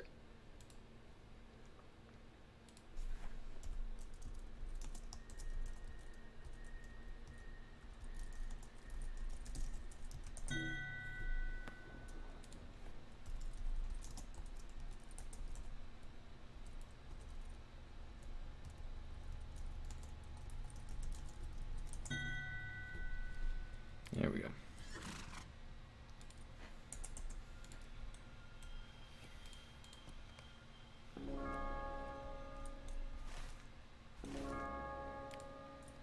Here we go. The cavalry has arrived. And yeah, I don't have in-game chat, so if they're telling me to do something, please pass that on. All right, I'll keep an ear out.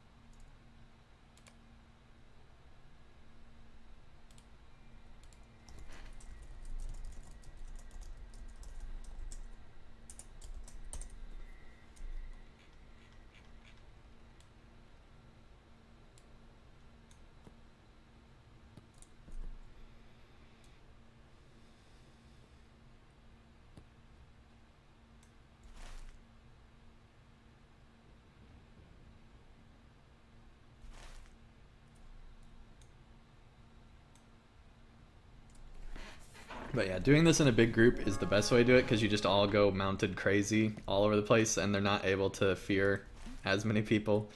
And yeah, it's a lot of fun.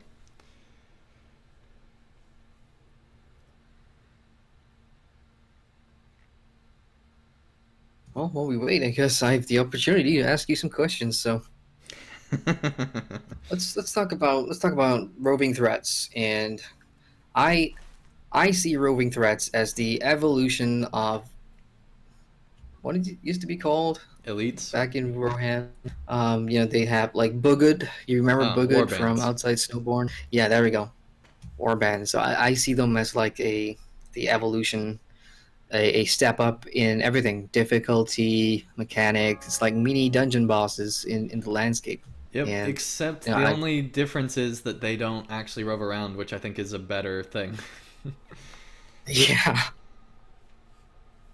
Because you don't all of a sudden get annoyed by there being somebody right there. Well, you know, having been around different MMOs, in the camp of the host is where they're starting. Sorry for interrupting. They're heading? Okay. Other way. Okay. Yeah, I need to get my bearings.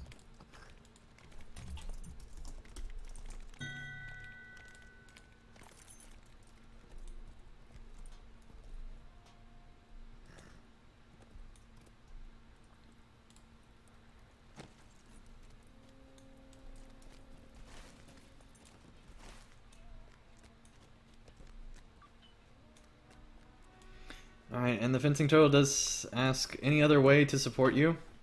Other than Patreon, because they did say that they're not old enough, I guess, to donate to Patreon. Right now, there is not. I'm thinking about setting up a PayPal, because I know a lot of other YouTubers have started to do that, where they have just a PayPal donation link in their description. So I'm thinking about doing that just so that if people don't want to have to pay monthly or anything like that, but still want to support, that they can still do that. There used to be a tip box on YouTube where people could do it that way, but they got rid of that and did Super Chat. Actually, if you want to support financially, you can use Super Chat here, where you can actually donate. If you notice, there's a Super Chat icon, which you can click, and then it'll let you support financially. So that's a non-Patreon way that you can do that. If you don't want to do anything financial, there's a whole bunch of ways that you can support by, you know, sharing videos, liking them, commenting. All that stuff helps. If you like the majority of my videos, or even just a few every now and then that you watch, that helps out a ton every single time, because it shows YouTube that people are engaging with this video, and it causes YouTube to promote that video more. Same thing with comments. You know, don't spam or anything like that, but if you like comment once per video, that shows YouTube that people are active and engaging, which also increases ad revenue and things like that, because that's based off of engagement. So there's, you know, everything helps.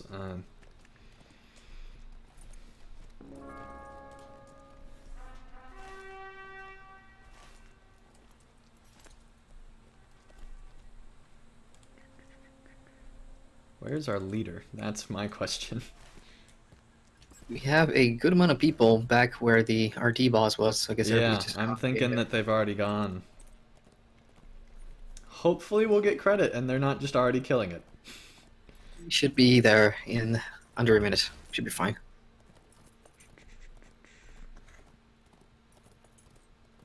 Alright, Sebi, welcome to chat. Nice to have you here. They say if you go to the options and search raid, you can downscale your raid vitals. Might be helpful. Yeah, I probably need to just turn off a couple of the groups, to be honest.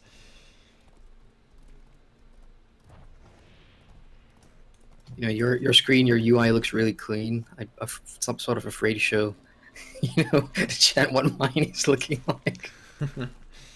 Yeah, well, the main thing is that, you know, I'm not healing, so I really don't need to know the rest of the people in the group.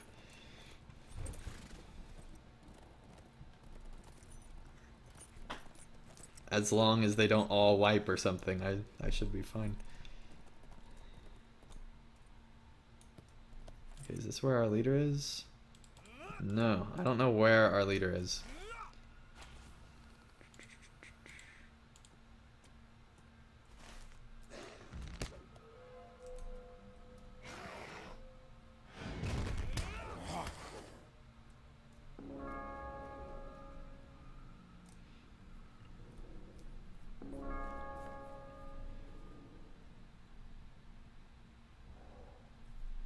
Okay, Rob says, how long have you been on Landerville, Andang? I've been on Landerville since I switched over from Imladris. I'm guessing probably 2012, maybe 2011, but definitely 2012. And I actually moved in, you know, way before the server merges, so I just decided it was worth transferring. And the main reason was just to be on the same server as a casual stroll to Mordor, since I was a contributor to the site. And same also, reason for me as well. Also, you know, being part of Melith Network, most of them were on Landerville, and so it was just a lot easier to group up with everybody and do things like that.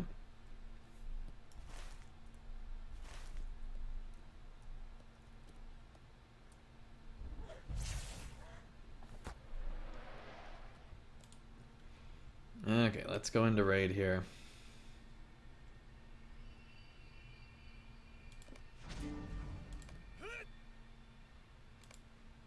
There we go. Now we just see the group we're in.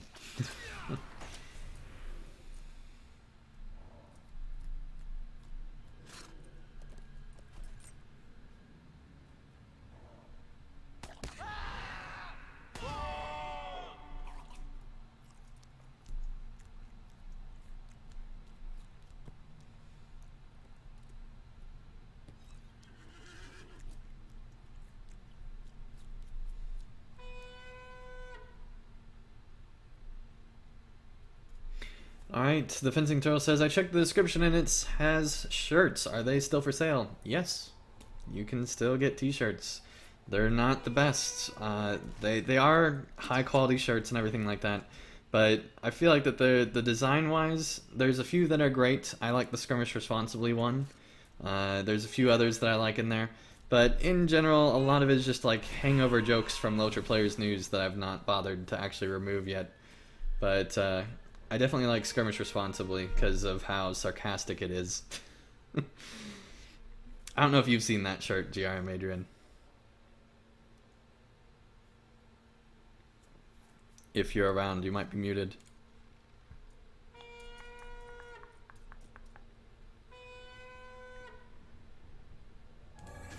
Okay, Adrian might have gone AFK.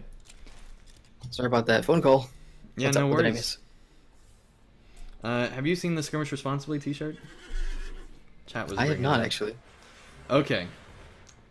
So, basically, it's, you know, Pine Leaf has the warning to skirmish responsibly and all that stuff.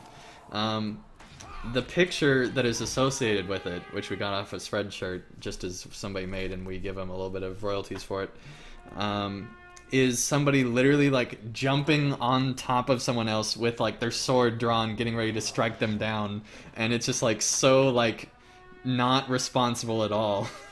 And then right underneath that it says skirmish responsibly. I need to see that. Is that on your Patreon or something? The link to the t-shirt? It is in my let me find it for you real quick. Oh, I got it. I saw it.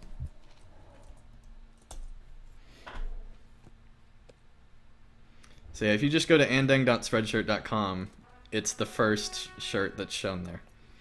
That is actually really cool. That's the one that I got right. I feel like that one's a good one. I have another one that a player is never dead. They revive precisely when they mean to.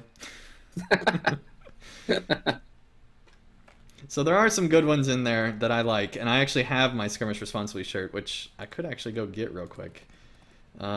Yes, I'm ready. Alright, I'll wait till after this fight, but remind me before the stream ends, chat room, to show the Skirmish Responsibly shirt on stream, because I do have it with me. Alright, they are moving up to the north here.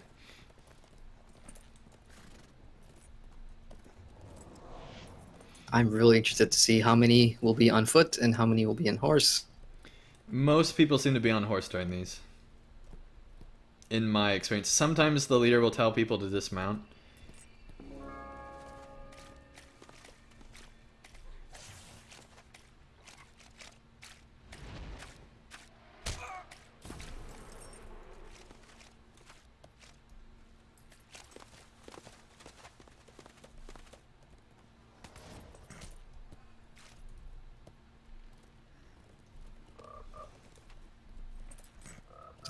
Well, it seems to have gone away.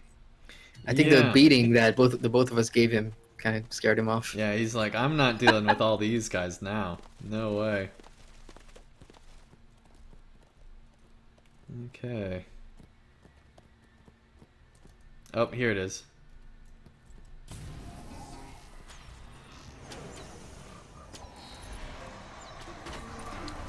I see. Gotta get all the mobs first.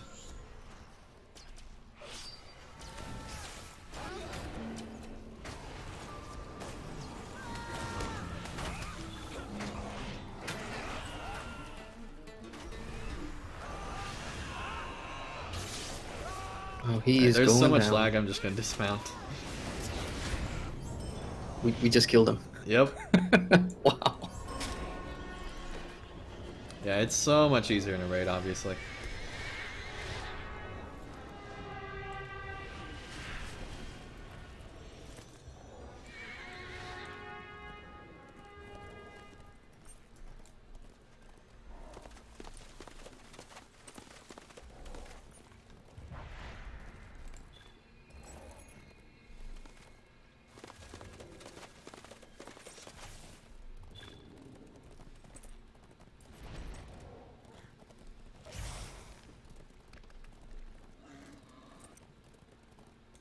That's a lot of boars threatening to attack.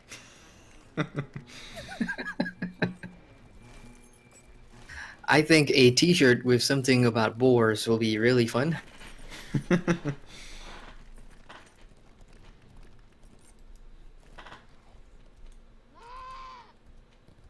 Oh, well. Nearly overextended there.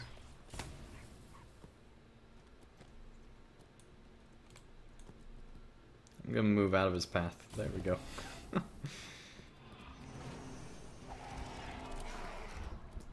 yeah, on most of these you have to take out the mobs first. Okay, here we go.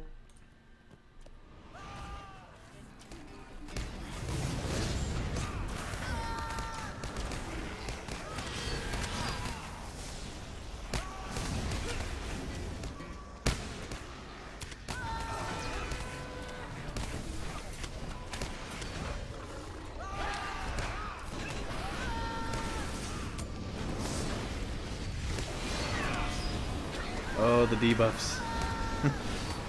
What level is this minstrel that's going?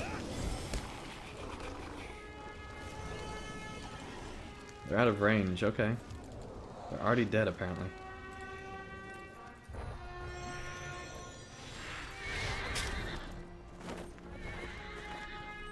Alright, Aspero, welcome to the chat. Nice to have you here. This is on Landerville server.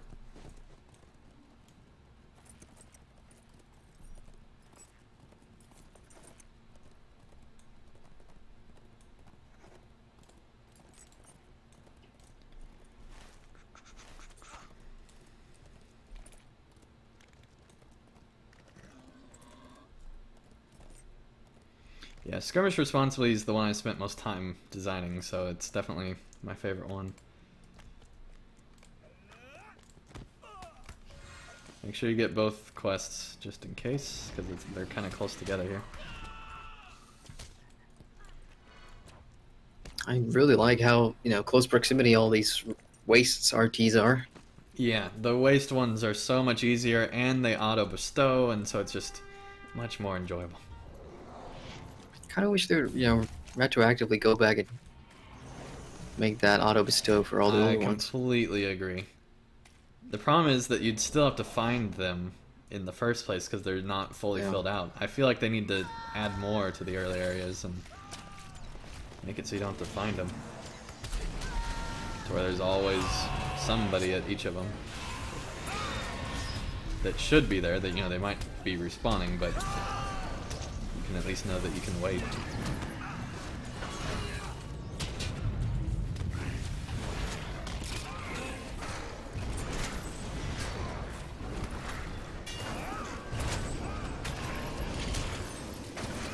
Throw in Oaths for good measure. 107, 106, 105, 108. Oh wow, this guy's dropping people. Yeah, he's pretty legit.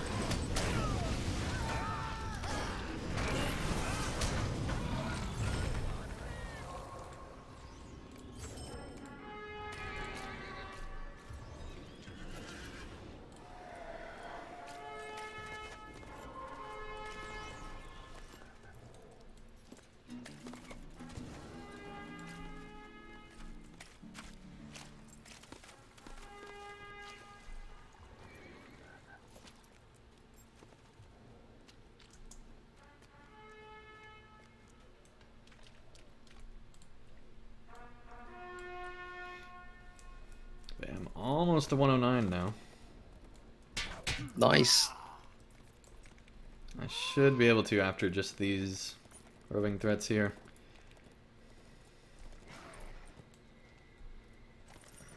You got a bunch of what are those called? Perks, destiny points. You just buy those small XP boosts. Yeah.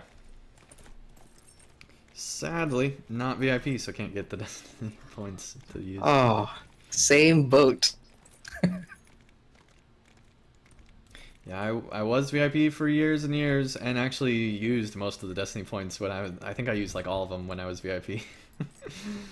But can't anymore. And honestly, I don't even want to be leveling that much because I'm already over leveled in a dune. Now I'm done with the dune, but the next area I'm sure I'm over leveled in there too. Well, you can trade levels if you want to. They'll make my journey a little bit more smoother. Yeah, if you want to run some box runs after these roving threats, that'll be much easier for us to be able to do. Not gonna be the one that pulls it. There we go. How's that person standing in front of it without aggro? I don't know. I don't know what's going on there. Yeah, I saw that too. It might just be that it's lagged to look like that. I don't know. Okay, here we go. Yep.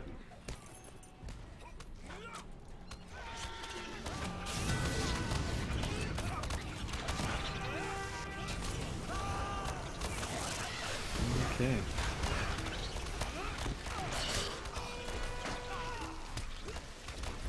Thank you everyone who sent tells in game tonight. Really do appreciate it. Every time you send tells, it's crazy how many tells I get. It's just ridiculous.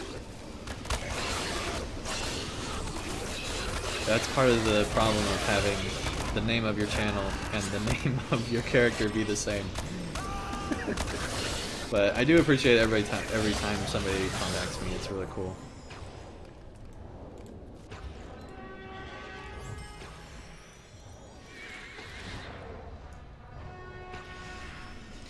Probably should have just accepted this continue the culling quest, because we've clearly killed plenty of enemies in here.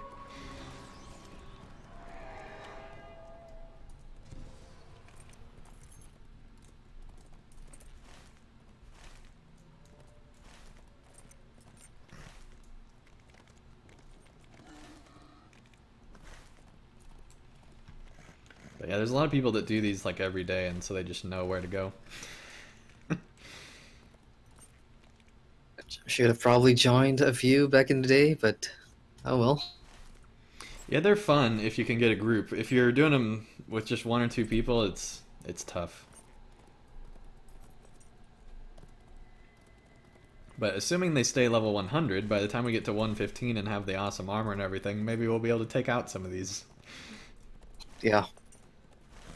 I may just pick up some of the legendaries back then, because they do look, I mean, the cosmetics for these roving threat legendaries do look a little bit better than, you know, some of the base ones. Yeah. Yeah, that would be a reason too. The main reason I'm doing it is just for Anfalas scrolls. As you're well aware, I'm sure. I love my Lore Master First Ager. That's one that I really like. Somebody crafted it for me, and it's beautiful. It's like the Tree of Gondor one, and it's just... Oh. Yeah. That's cool. As a staff, it's just really cool. Alright, Fencing Turtle, thank you so much for joining. You've been here quite a long time. Thank you so much for joining, and have a wonderful night's sleep.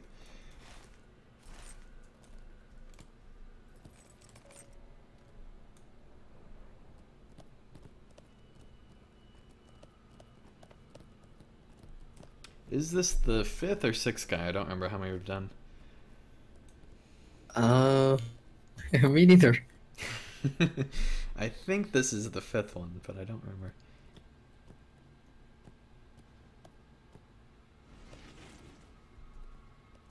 But yeah, hopefully you'll get deed completion from this. If not, I can look up what you need for it so that you can get a class trait point from this. Does it work if I don't have the quest pack, because I'm no longer VIP? If you don't have the quest pack, then no, I think you have to have the quest pack to do the deed. Yeah, unfortunately. It's alright though.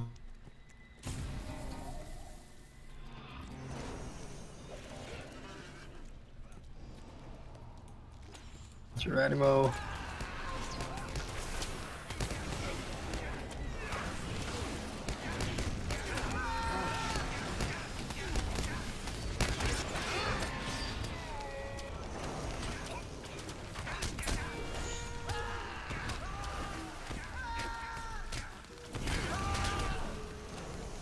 He is being kited very well. That is me, unfortunately. I'm probably pissing off all the melee people, so I just stopped my horse. Oh, I just got major lag, I think, because he had been kited so much. Uh-oh, Right. yeah. I'm about to get DC'd here. It looks pretty bad. I think it's actually server lag if we're both experiencing it. Well, I got some hits off somehow.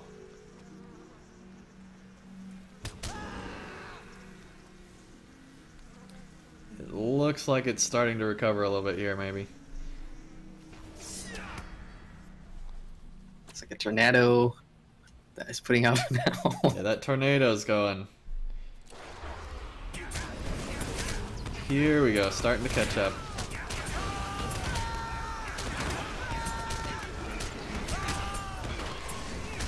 Alright, I think it's okay now. Yep. Well, that was fun. But yeah, that was server lag.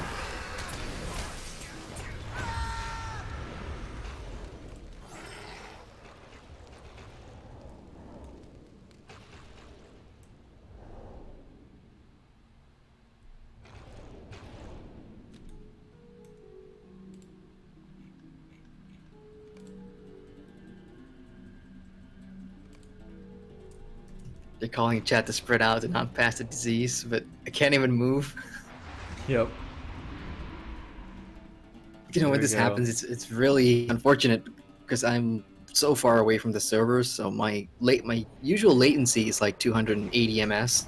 So at times like this, it probably skyrockets up to like 500 plus. Probably.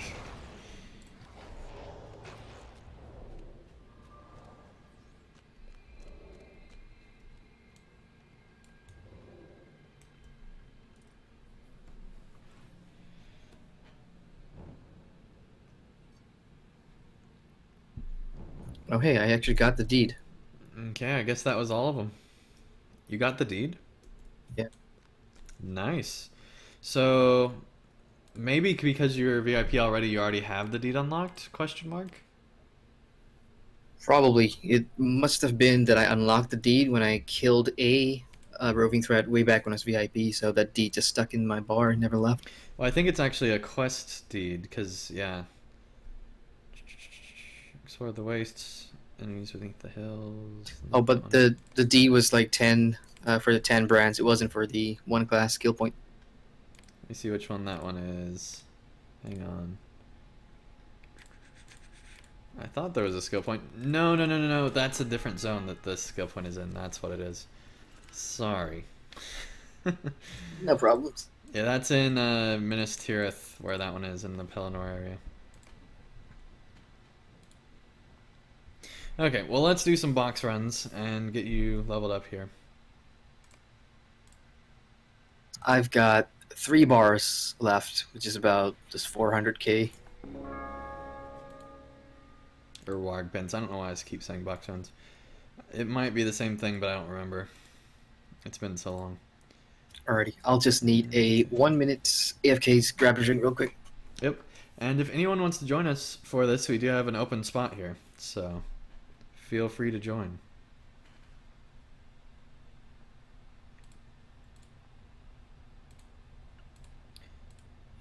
Okay, well, let's see here. I don't even remember where this one is.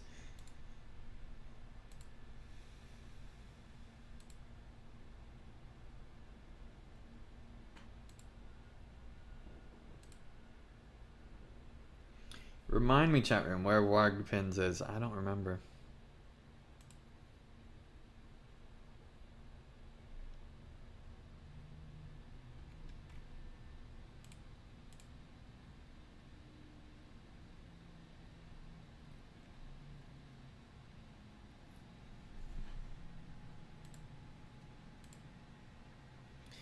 I think it's with... How did... I guess I double clicked on one, maybe? That's weird. Okay. I'm back. Welcome back. And that was probably me. Okay. I was trying to figure out how to get to my instance panel, and Helmsdike automatically popped. I'm trying to remember where this is, but I cannot for the life of me. It's under Dolgoldor. There we go. Warg pins at Dolgoldor. Okay, well, we definitely don't want to run it at 108. Let's run it at 104, maybe? We'll try 104.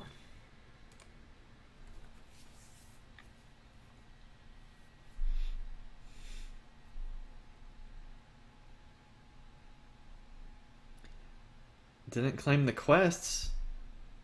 What are you talking about, Anthony? I thought I claimed all the quests. The warpens of Dol Guldur are where the hounds of the Dark Lord are bred, trained, and kept. Here, goblin keepers care for the matron of the pack.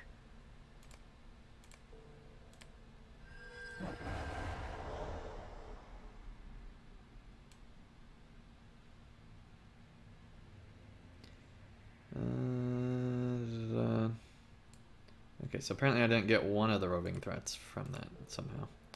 That's We the missed only one? No, we didn't miss one. I just didn't get it unlocked. It don't matter. Okay, I think that's everything. You have enough for the Anfalas scrolls, though. Probably. I've not bothered to look. I'll figure that out later.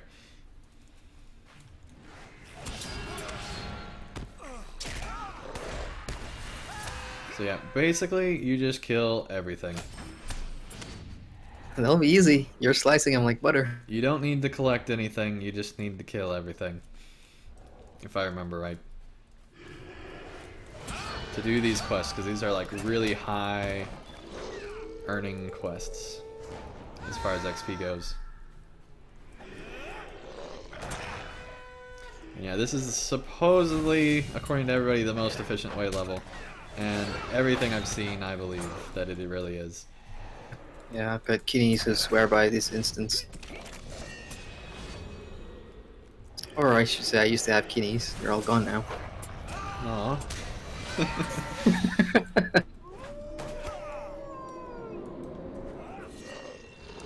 And the fear continues. At least I don't run off.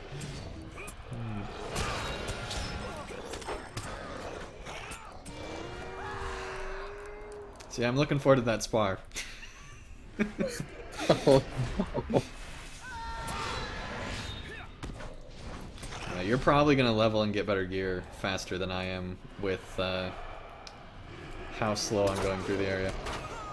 It really depends on how much time I can throw into this, because in the coming weeks I've Guild Wars 2 expansion, I've got all kinds of stuff.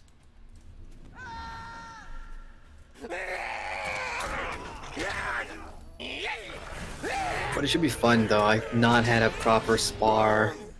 Like, I stopped PvPing over a year ago, and I really, really miss it, but I just cannot. I just can't justify a sub and find time to do that all over again. Yeah, the way that PvP is balanced, I just can't justify it anymore. It's just not fun for me when it's not really balanced on both sides, and that's almost impossible to do given the number differentials and all that stuff. But I don't even care about that. If I think that on a one-on-one fight, it should be balanced. Yeah, it's not. I remember when the Essence system first came out. That was probably my last month at PvP and LOTRO. We were just checking out how it would work, so we got a bunch of Defiler buddies, and we were just one-on-oneing and seeing how small group fights work. We could not kill each other. We just couldn't. 109. Hey, grats.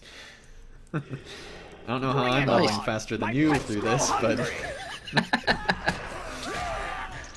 I am a slow leveler. It's true. Well, if you wouldn't have the Stone of the Tortoise on, then maybe. What? Oh, there's an item that stops you from leveling. Yeah, that's the one I'll never buy. But I do understand why there's a demand for it, because of on leveling groups going through the old content like Mortar and stuff. So I think that's a really cool thing. Just not for me. Okay, this goblin is really loud. I'm gonna turn down the audio a bit here. Goblins in general, really loud, really annoying.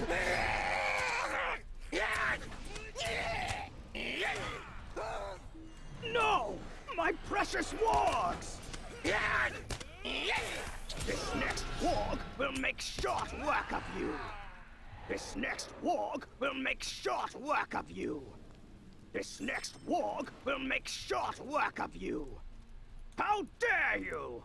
I'll make you pay for that! This next warg will make short work of you. You may have bested. You may have bested, don't care. Thank goodness porting made him stop talking.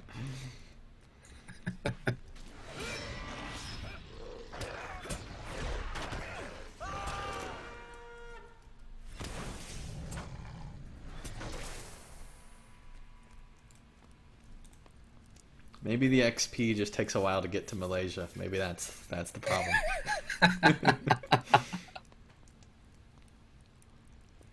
Okay, I don't remember how to do this part.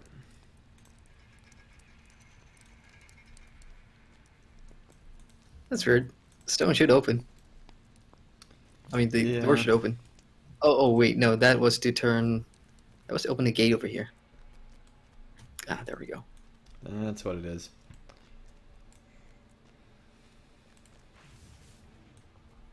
I am getting the XP in huge chunks, though. I'm like a bar away now. Nice.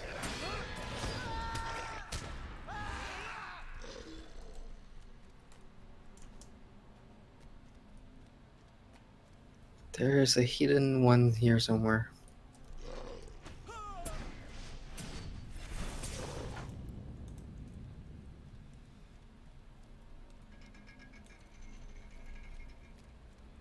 I don't know if we both need to turn it or how that works.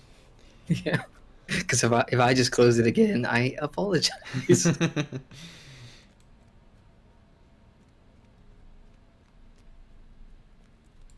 Okay, here's the boss. Alright, M. Sutton, thank you so much for joining. Really appreciate it.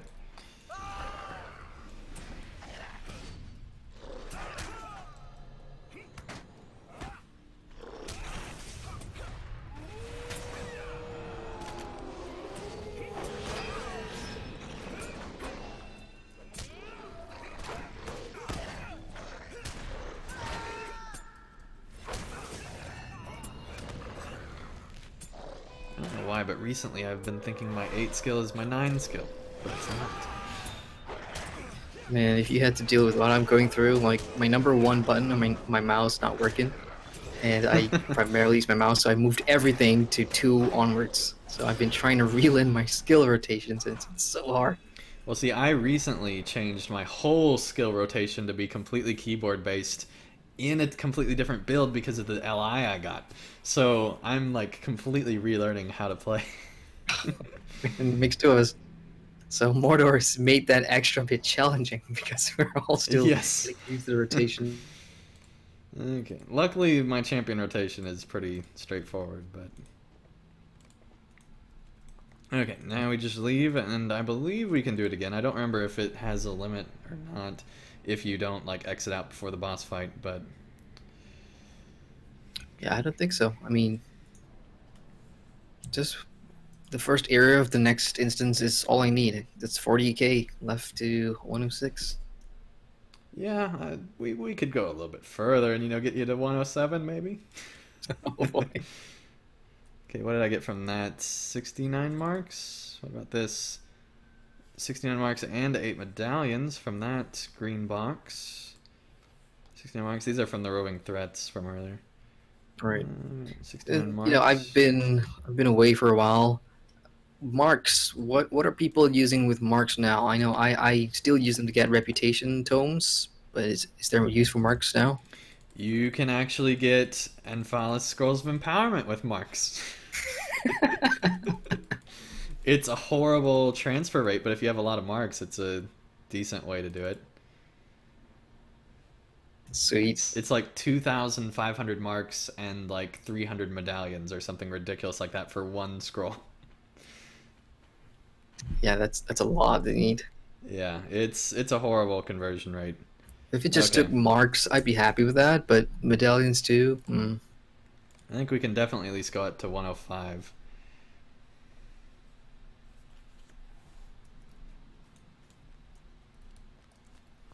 And the wargs fall from the sky.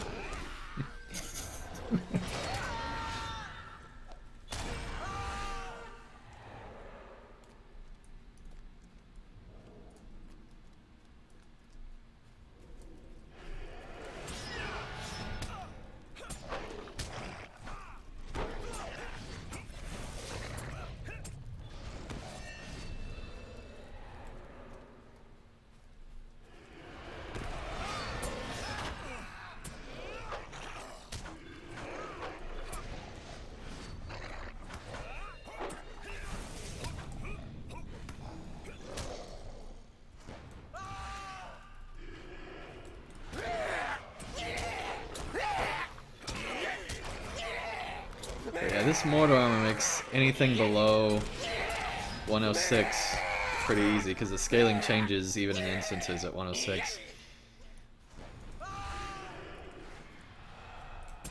How many pieces of armor do you have on that has the light stat?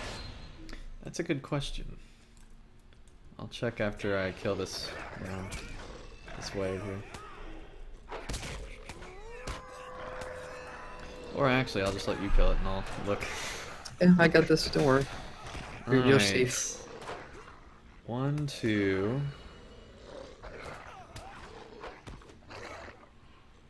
3, 4,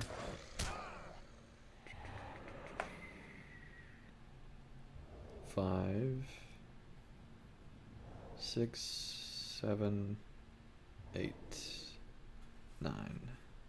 Plus my sword makes 10. That's cool. And all that from the first region itself, mostly quest drops. Yeah, that's mostly from just drops from just going through. I never... Did I accidentally sell that sword? Oh no, here it is. Thank goodness. I was like, where's the sword that I never equipped? Okay, that's the wrong equipping because that's my ally. That was dumb. Okay, we're gonna get this sword in. Dang it.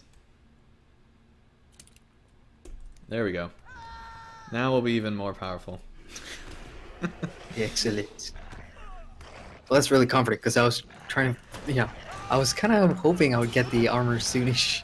But you can barter for them too, right?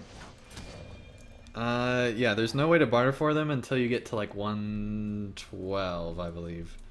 Okay. That's when you can start using the ash.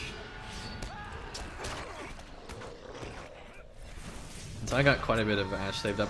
One thing that I highly recommend, which I've seen people not do, they've forgotten to do this, when you replace your gear, make sure that that gear that you got rid of, that was the previous gear, if it's Mordor gear, make sure that you use the ash stuff on it, because that would be a huge loss of gear if you replace a whole armor set and forgot to use ash on all of it.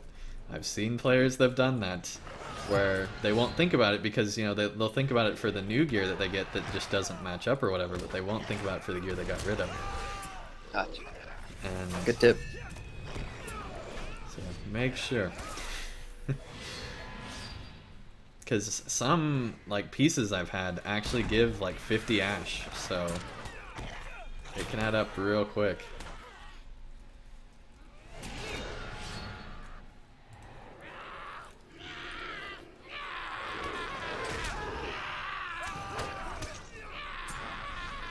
So yeah, that's great to know that through all of those things that we've been doing this entire stream, having all those challenges, that I didn't even have my best sword on. That's great.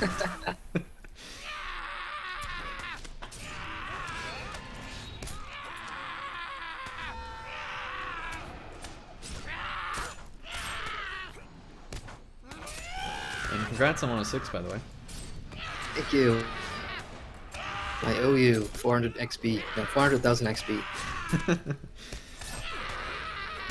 I should probably be doing this whenever I've got spare time, just running through workbench on my own whenever I hit a roadblock in Mordor. So far, I've only hit one, and getting to 107 didn't really help that much, which was surprising. It helped, don't get me wrong, but it didn't help as much as I thought it would. The real help is truly in the armor. This next warg okay. will make short work of That's you. where my focus will be. Are those bound on acquired? Because is it possible to just go to the auction house, look one up, and buy it? I think it is actually possible to get some from that. And I might even be able to trade you some armor now that I think about it. Oh, no. Save it for the ash. So, yeah, I'm not sure if you can. I assume you would, just like any other gear. One thing that I've found, though, is that I open your Hobbit present every day you can, because I'd say probably all but 2 of my recent Hobbit presents have been Mathamon. I don't know if I've just gotten extremely lucky, or if at 106 and above it has a lot higher drop rate, but I've gotten a lot of Matham armor. Wait, so if you open the Matham armor now, above 105, you'll get armor with light? You will not get light, but you will get way better armor that has the same scale. It just won't have the light stat on it. Well, now I feel like an idiot because I've been destroying all boxes of Matham armor before the expansion, and I had my shared vault had a bunch of it, and I just threw it all away to make space. Yeah, I have probably all my gear is actually, except for maybe double earrings, where I just haven't gotten a second earring or something like that. Pretty much all my gear is Mordor armor by now. And so I think probably every 2 levels, you're probably going to go through a whole new armor set with Matham armor drops and everything else that you get. Because from the landscape you get drops, from questing you get drops, or you know, get rewards, so... It's Angmar all over again. Yeah, it's great. Yeah. We've been, I mean, the wait has been, like, I can only speak for myself, you know, I get a bunch of gear, put some essence in, I get complacent, you know, there's no need for me to worry about that kind of progression. And now it feels like the old days, I suppose.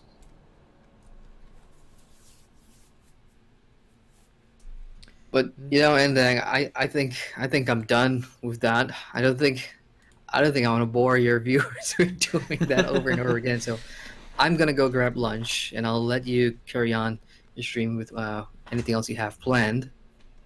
All right, man. Real quick, So, be sure to plug your channel. Where all can people find you? Social media, all of it. right on. Well, my channel is GRM Adrian, and you can just type that in YouTube, and I'll pop up. On Twitter, I am at GRM_Adrian, and that's about it, really. Cool. Yeah, be sure to follow him. We will be doing some collab videos, more collab videos, because this already counts as one. We will be doing more of that in the future. So keep an eye out for that in the coming weeks and months for some more collabs together. And some crazy challenges that I'm excited about. I haven't really seen many YouTubers doing like LOTRO challenge stuff, and so I feel like that this is kind of like an original thing that we'll be doing. So I'm excited about that. Absolutely. So thanks so much for having me in your stream. This was absolutely fun. Thanks for helping me get a level. Yeah. Thanks for helping me get a level. All right. We'll speak soon about the challenge and collaboration. And I'll see you soon, man. All right. Take care. You too.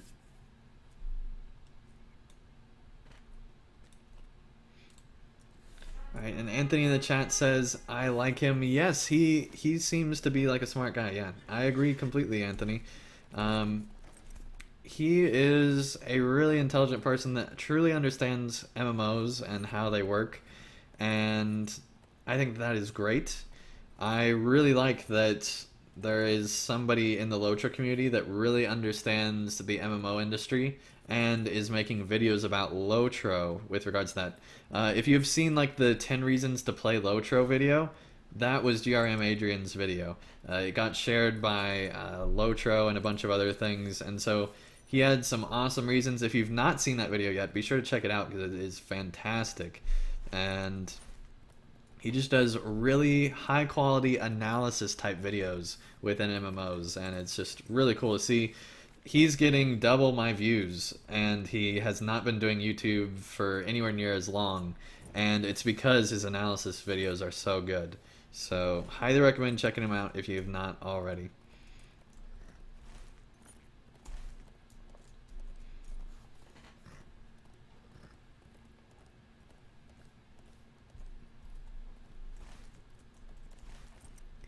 Okay, I think we are going to head into Mordor. And not too much, not enough, GRM Adrian. You're awesome.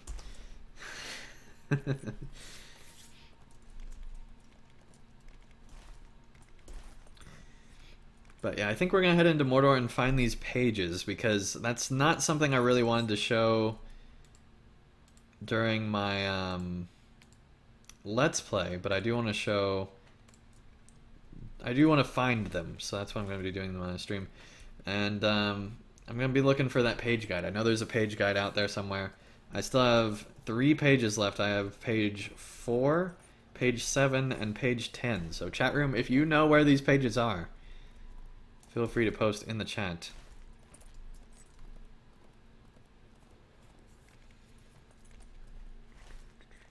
And yeah, I think there is a guide somewhere about all this stuff.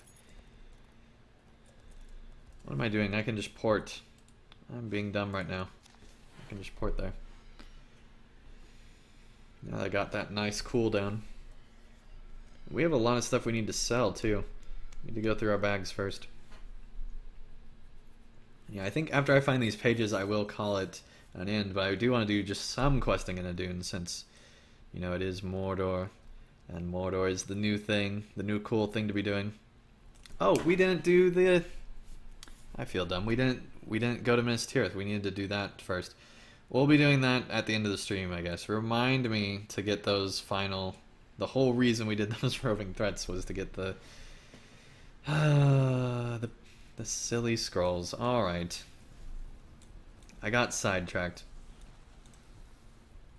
I'm not going to spend too much time here, but I do want to go ahead and sell off some things.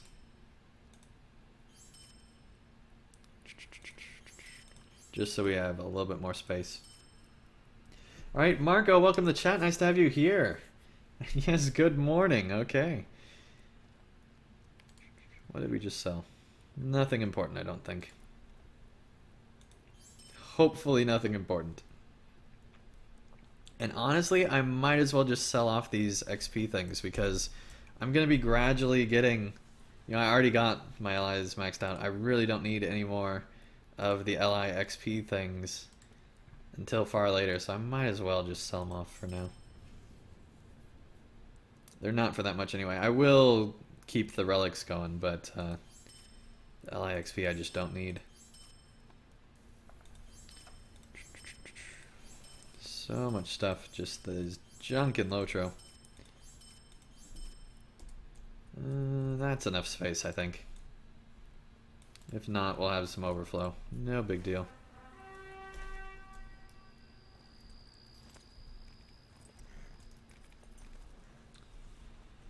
Okay, we need to look up where these pages are. Pages in a dune. Visual Guide to a Dune, Lord of the Rings Online. Good luck, it says at the top of this thread. Oh, that's funny. Okay, this is really hard to see. Let me try control zooming here. Okay, so let's see, we need page 4. Just somewhere on here. I know you guys can't see this, but I'm trying. Okay, apparently in Durthang there's page 10. Roll Rules, welcome to the chat, nice to have you here. Wish you would get the media you deserve. Cool, man, thank you. And people have been saying for years that they wish that my channel was more popular, and I'm right there with them. I wish that more people would watch, but sadly they do not. Oh, it also has all the spies. We never did the spy quest. That would be helpful.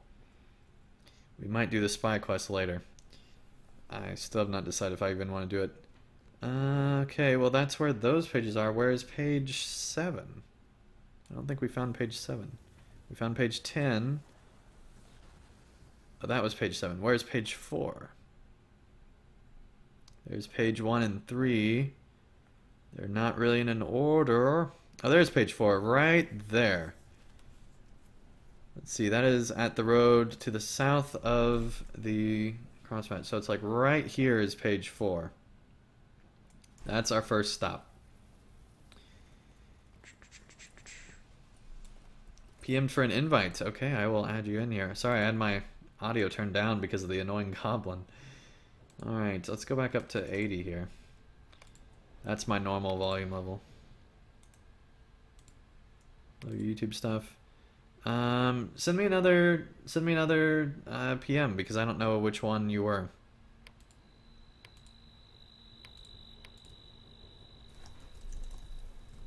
Or let me know who you were.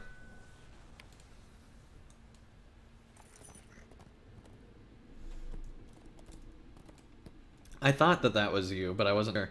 Send me another IM and I will get you added up to the group here, buddy.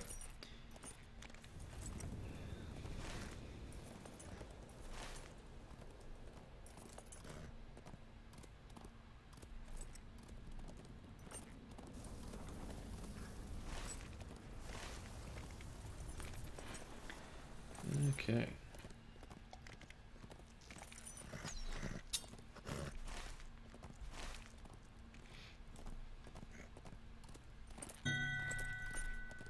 There we go.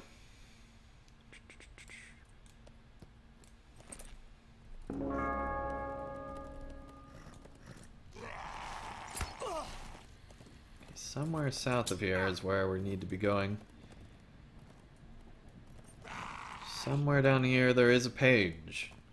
The page there was. I've gone past here however many times and have not seen this page. Ian, welcome to the chat. Nice to have you here. We are just looking up the pages here in Mordor. I figured this would not be interesting for a Let's Play because it would just be a bunch of cuts of me going to these pages and the audio level's not balanced right, so it's not even worth featuring them in the videos, I think, just because the audio just does not work out. Okay, let me look right here real quick. It is, like, right here. Like, right up there, I think. So cover page. Yep, right there. Okay, we need to go right there.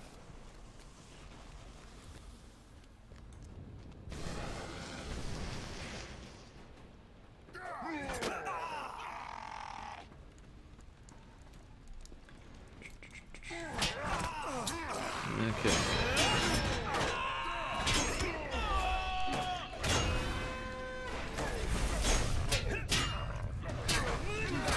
Yeah, Mordor is so much easier once you got the armor and you're, leveled up. Okay, here is the page. Great wheels turned, bellows. Okay, now we need page 7. Which is... Actually, we'll go for page 10 next. It's somewhere inside Durthang. Do they have guides inside Durthang? On this, maybe? Let's see, where is this? This is Anglak. Or no, this is Durthang. There's page 12, page 13, page 6. That's part of Anglak. Alright, let me get this bigger so I can actually see what I'm looking at.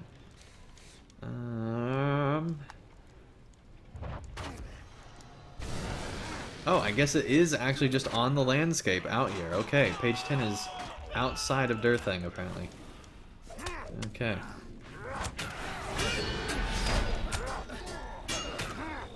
Thank goodness for this guide on the forums about where all these things are. Give a shout out to it real quick. It's a visual guide to a dune, and it's by Gonzalo. Thank you, Gonzalo, for this. I'm gonna just jump off here, because why not?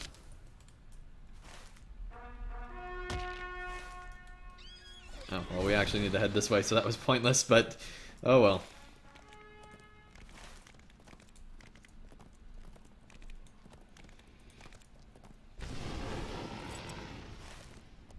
Get all this squared away. I'm gonna go this way because I never go this way. We'll go this way up to Durthang. I usually go around the other way just because it makes more sense. Discovered the west road to Durthang, so see, we haven't even discovered it yet. That's good. There's a lot of stairs.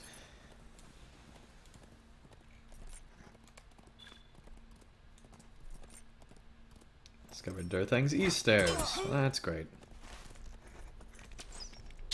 Lots of enforcers over here. If I would have known all the enforcers were on this side, I would have come this way more often. It took me forever to get all the enforcers in this zone. Especially since the ones inside Durthang don't even count for the enforcer stuff. Which is really annoying. Yeah, I like being able to just ride through all these guys. No worries, because you know you can take them once they catch up. The ones that remain. It is a nice feeling. Oh, I did not mean to go to that top step because now I'm gonna have issues.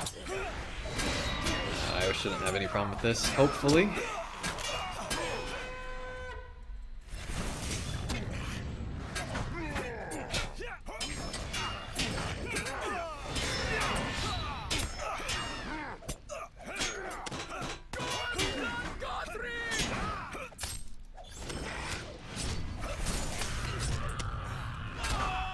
There we go, we got the spy one. We have to get 8 of them. Not looking forward to that one. Okay. Here's the page. We walked past it however many times. It was right here in front of us the whole time. There he commanded Duathand, the Black Shield, be built as an okay. watchtower of Gondor. Now let's see, are there any spies inside of here? Because now we're doing the spy one too. Dwelt here. No, it appears not. Okay, so now we just need page 7, which is back over in the corner here. Back over that way, right by Eisenmouth, just outside of it. Okay. We'll head back the way we came. Get that done. Okay.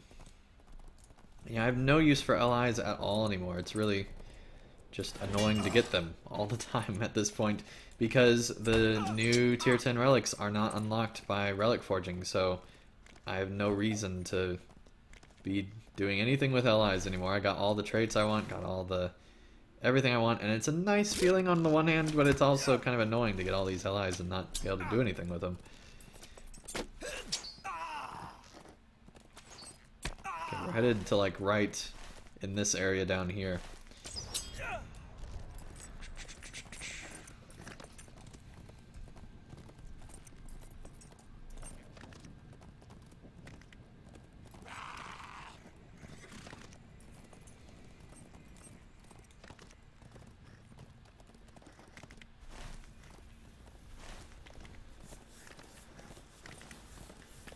Thank you so much, Anthony, for joining. It is a lot more fun with someone else in-game.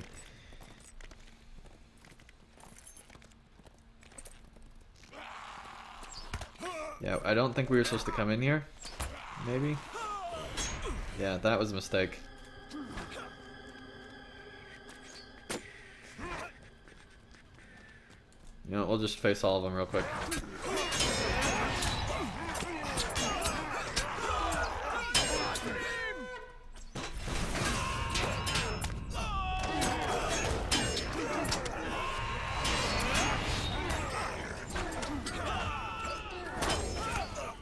All 3 archers are over here. We pulled everything, I think. Oh, that's funny.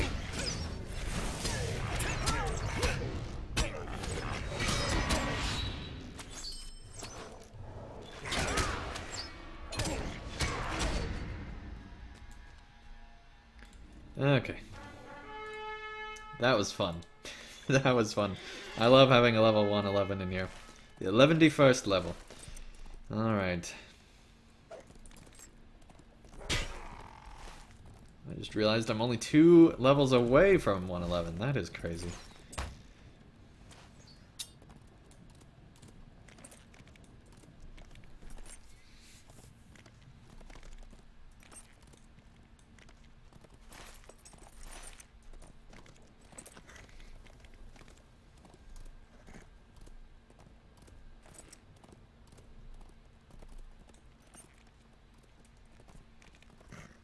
Let's make our way, hopefully, through all these guys, no problem. And let's see exactly... Whoops, that was definitely the wrong one. Okay, let's... We actually need to stop moving real quick. Whoa, whoa, whoa, whoa, whoa. Because we do not want to trigger the epic story stuff. Where is that? There is that. Okay, so it's actually in the top one here, which is, I believe... Let's go back to a dune. No, it's still down here. It's still a ways. Okay.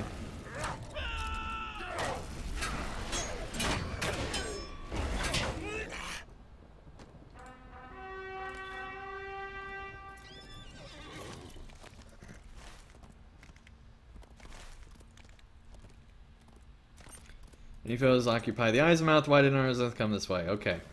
There's your epic story for the day. Or your Black Book of Mordor, I should say. We're supposed to defeat enemies now. There you go. That's an update for that.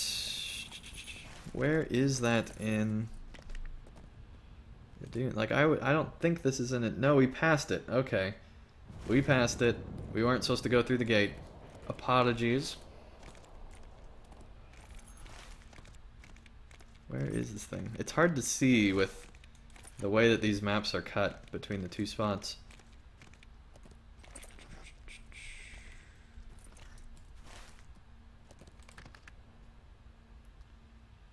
Okay, it's like right Where is this page?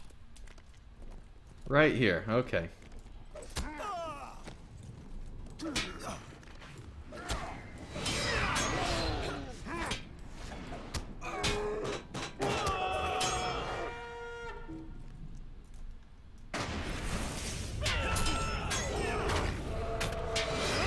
And that counts as enemies near the Azimuth. So we are getting a little bit of the Black Book of Mordor done here. Hopefully we'll not do too much so we can save that for my Let's Play. But I did want to get this final page. Okay, you have gathered the pages, but the binding is still missing and the author is still unknown. You recall Narvathron at the Adun Foothold mentioned fighting in the War of the Last Alliance. Perhaps he knows more about these pages. Cool, so we need to go back to him. I'm not concerned about spies yet. I think we'll just go back to him. Let me see if we can find spies along the way, though.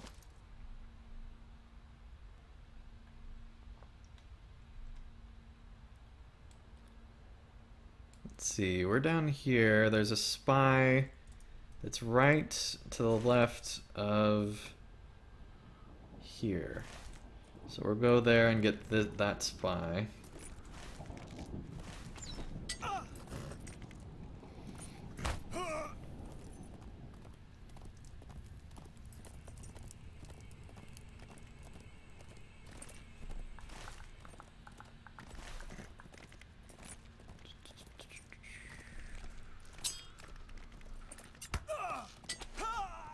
Somewhere around here there is a spy.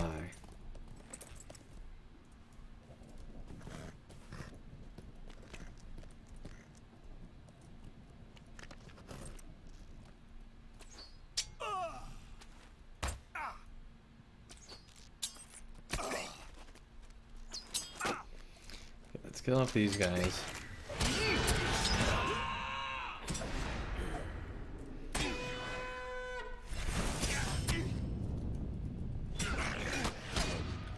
Honestly, I'm not too concerned about the spy quest, but I want to get all the quests done in Adun. I don't want to leave quests on the table.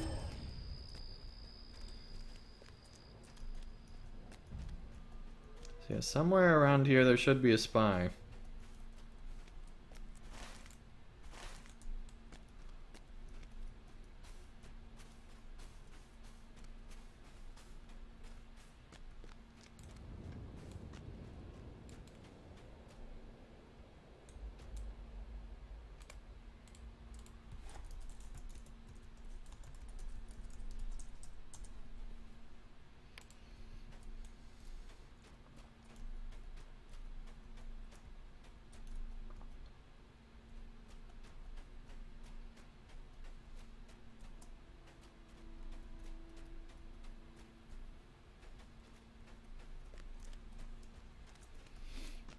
Okay, we'll move on past this one.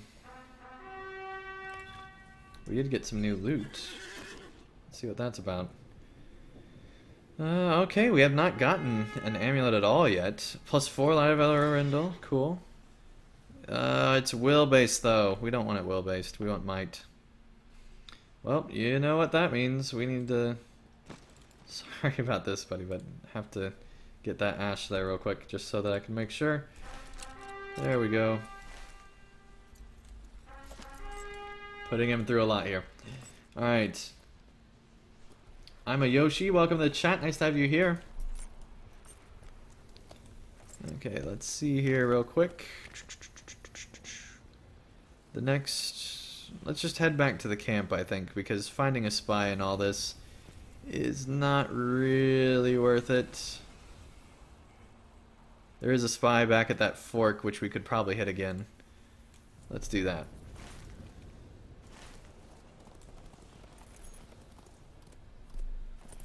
Let's go back to the place where it was before, see if we can get it again.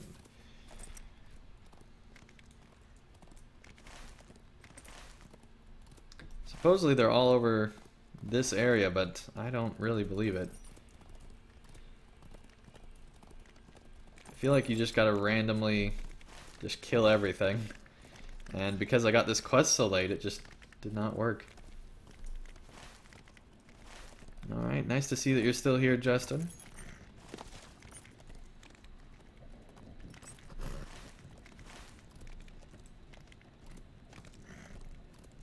I think we're just gonna have to go landscape massacring at some point.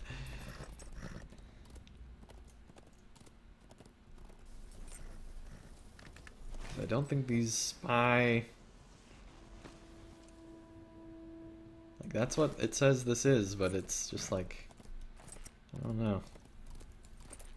Okay.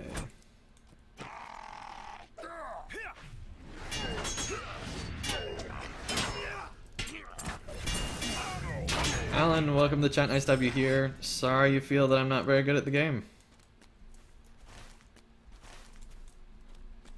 Let me know ways I can improve.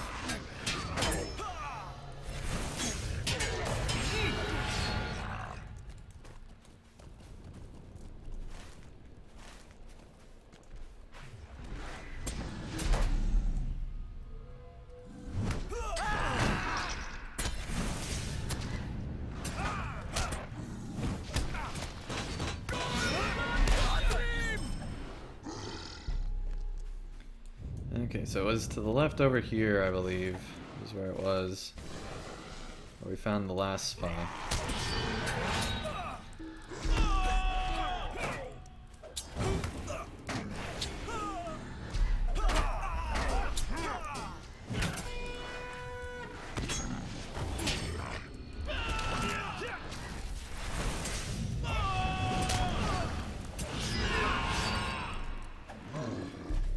Okay.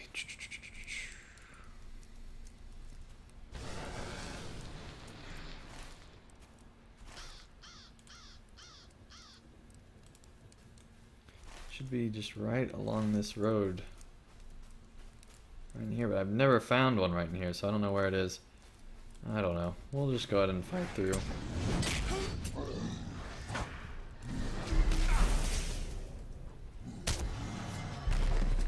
I don't think so, Justin. I don't think so. That's just the warden shout. Alright.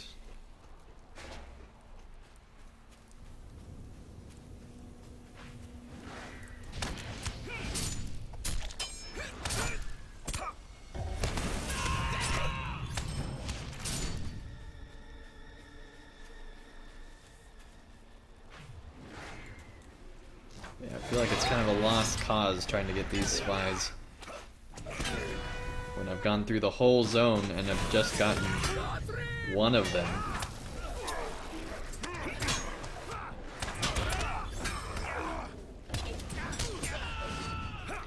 Let me know, chat room, if the spies leads to anything, because if it leads to something, then I want to do it. If it's just an autobostol and it just ends right after, then it's not that big of a deal. Okay, that one's agility based. Don't need that one either. Okay.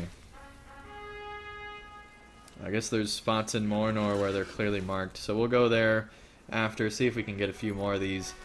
If not, then we'll just call it a good stream after that. I mean, we will make our way back to get those final scrolls, but other than that, we'll just call it a stream.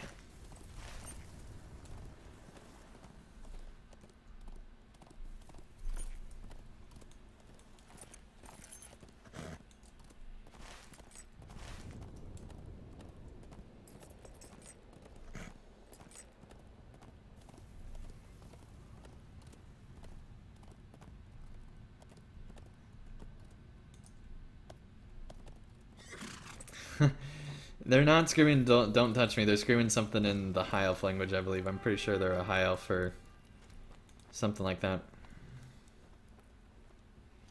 Okay, well-preserved relic of the last alliance. You must join an alliance before you can redeem an item that grants alliance points. Alliances are available at 110, so one level away, and can be accessed via the reputation panel. Alright, and it gives us 5,000 allegiance points, so definitely worth doing. We also get a record of the lost lore of a dune. And we get the same signets that we've been getting the whole time. Cool. Yes, as I know these pages, for I am the author. Found the elf author here. One of the captain's spies made off with the journal, and I was only able to recover the binding. The pages were nowhere to be found. It's truly miraculous that you were able to find them.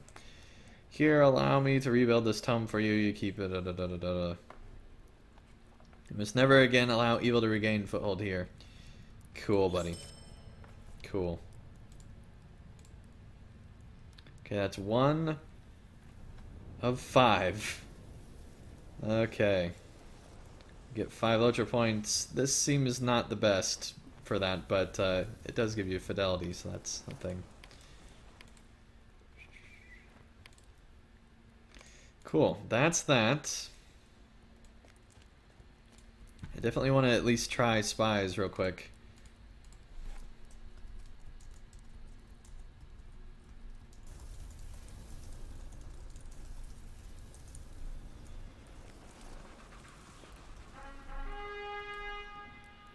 So there we go, we got Lost Lore of a Dune, and we also got this. We're definitely going to keep both of these over here. We'll figure out what that is soon.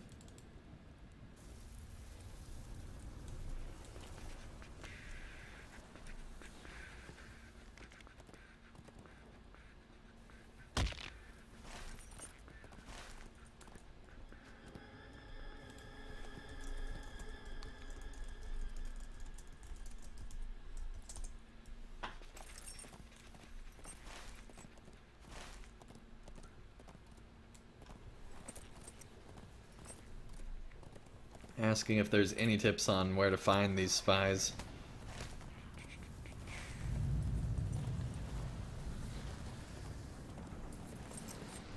I'll slow down so you can catch up and write. See, that's old stuff. That's from doing the warg pins. Alright, Alan, welcome to the chat. Nice to have you here. I guess I already welcomed you. What happened to Ugmug, the war leader? Ivan from Through the Palantir, he had his whole channel. He actually got into the Air Force, I believe. Into some branch of the military. I think it was Air Force. And so he actually became super busy with that, as you can imagine, and has not had time really for LOTRO. Lead the way, okay.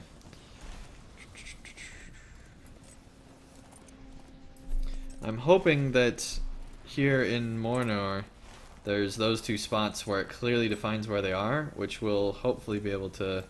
I took a turn too quick. Which will hopefully be able to figure that out.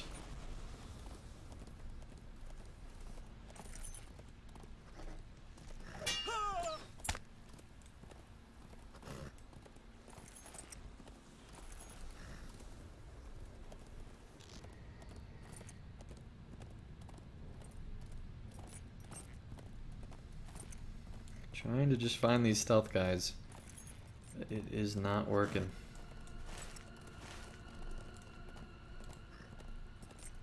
Justin says, so what's the deal with warg pins? Why do people run them all the time? It's because they are the fastest way by far to get XP.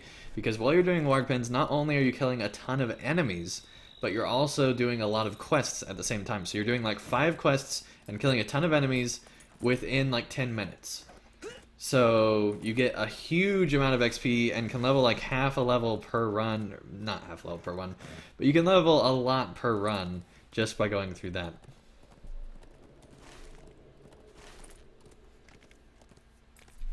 It is by far the fastest way level.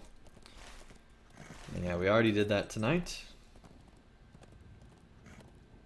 And yeah, if you add in XP accelerators with that, you can get a lot real quick. I think I just ran it like 5 times and gained 2 levels one night with like 1 XP accelerator. So like within an hour I gained 2 levels. It was pretty ridiculous. Okay, somewhere within here, looks like it's this way.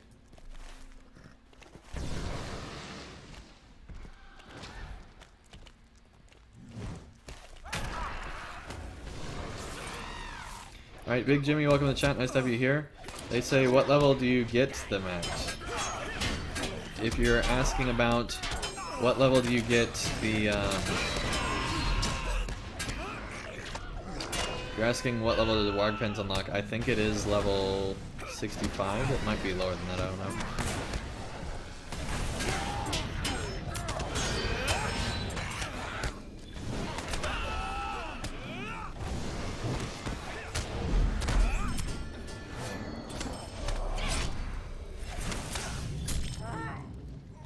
There's 2 spies.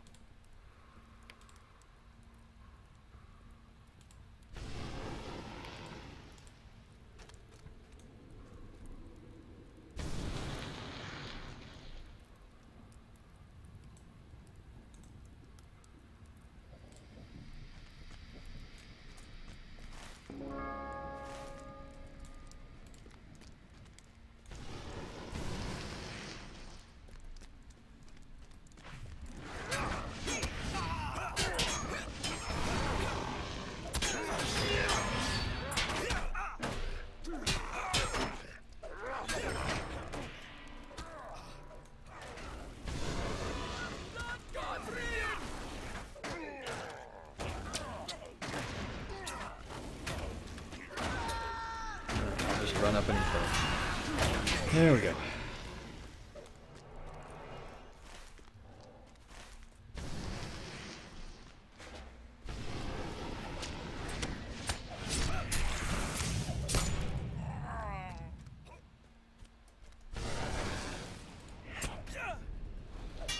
Alright, Big Jimmy asks, what's your favorite class?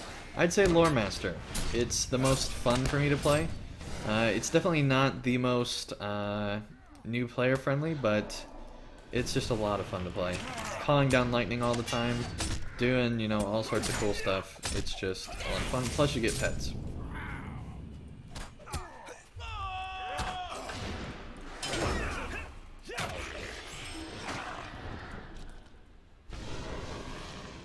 So supposedly it's like right over here somewhere. But I don't believe that it is.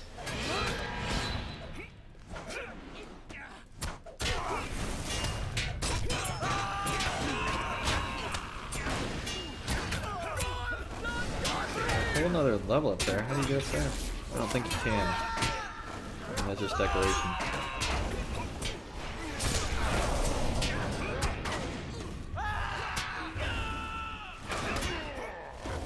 Actually, it looks like it's back in that corner there.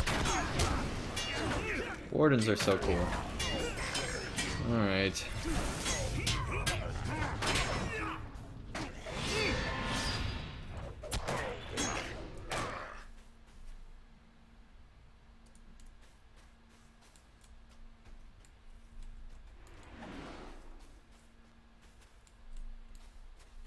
Hey, look at that. Treasure cache. Alan says, what quest are you doing? We are doing the Spies quest in Mordor, and it's super annoying.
feel like that this is, at least currently, one of the hardest quests to actually complete because you just can't find these guys. You have to find 8 of them. Super annoying. I've only found 2 this entire playthrough of Mordor. On my Beorning, I was finding way more when I was going through, if I remember right.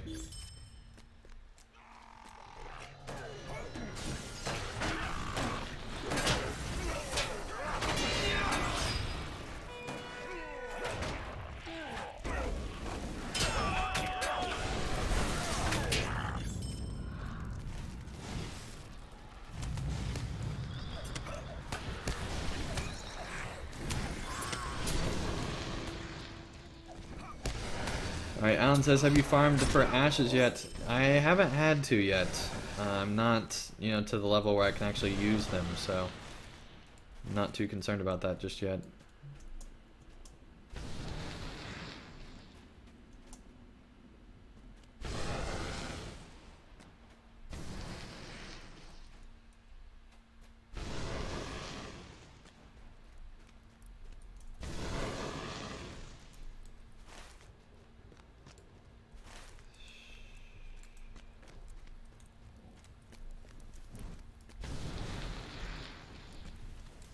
Justin says, in all seriousness, I would definitely want you to play Shadow of War. Well, I am planning to play Shadow of War, so that should be a thing that we can definitely make happen.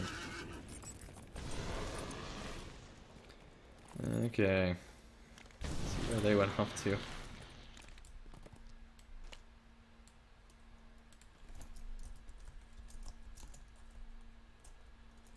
Well, I think I'm just going to call it here. Spies in Mordor are hard to find.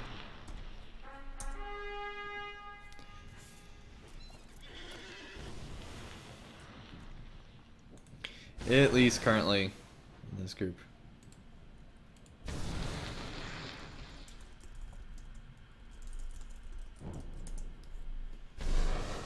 Okay.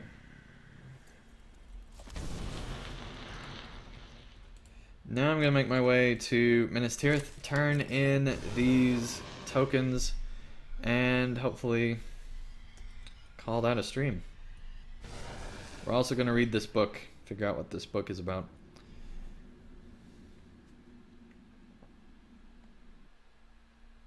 And LOTRO stopped working because we're going to Minas Tirith. That's twice in this stream. Twice in this stream. Okay. Okay, LOTRO. See how you are.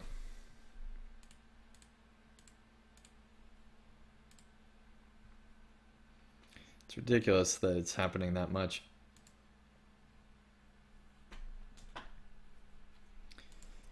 Okay.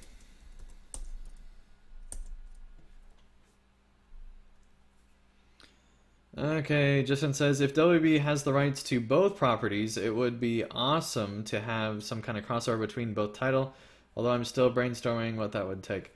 So, WB has no hands anymore at all in Standing Stone Games. That has been confirmed several times by Cordovan and others. So, WB is not involved in any way with Standing Stone Games. Now, they are friends with Saul Zintz, which Standing Stone Games is also friends with, which controls the rights for the Lord of the Rings.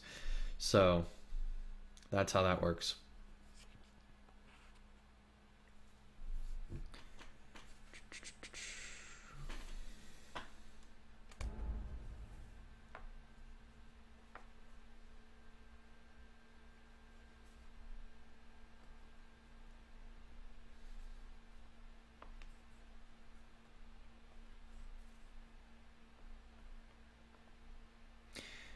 Justin, it just seems that sorry, you mentioned Helm's Deep. It just seems that Minas Tirith is the only thing that crashes.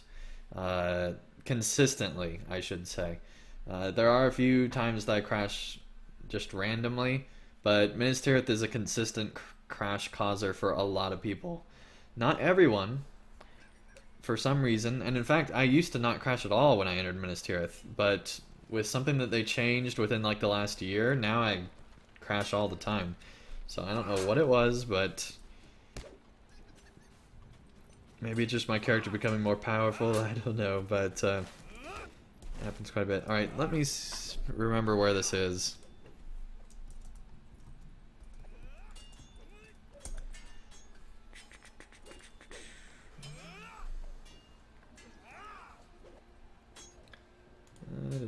Let's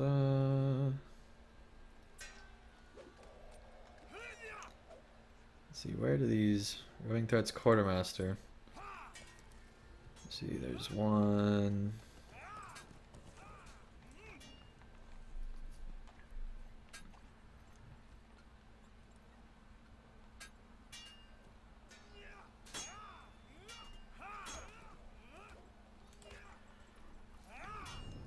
Is that what I want? Yes, that's what I want. Roving Threats Quartermaster, so we need to find one. I think there's one in Minas Tirith. Featured instance, Pelennor stuff.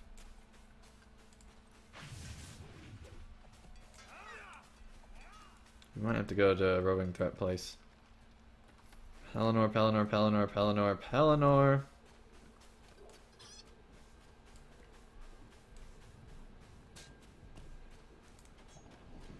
I think we do have to go to a place that does roving threats instead.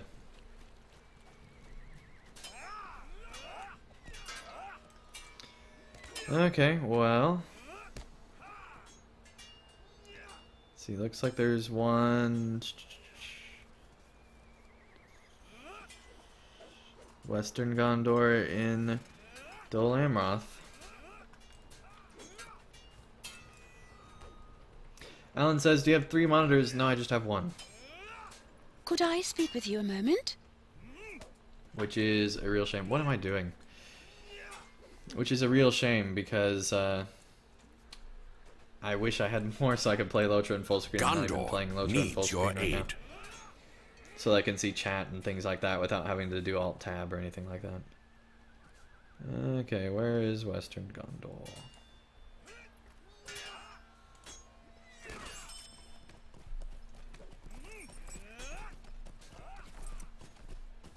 And yeah, really tired right now, so that is why I'm doing things like clicking on a housing broker instead of clicking on the stable master.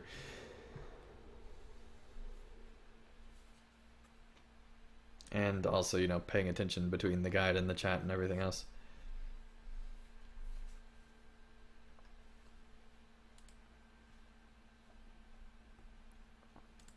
Okay, I'm gonna go ahead and get off of Discord so I can save. There we go. Loot all of that.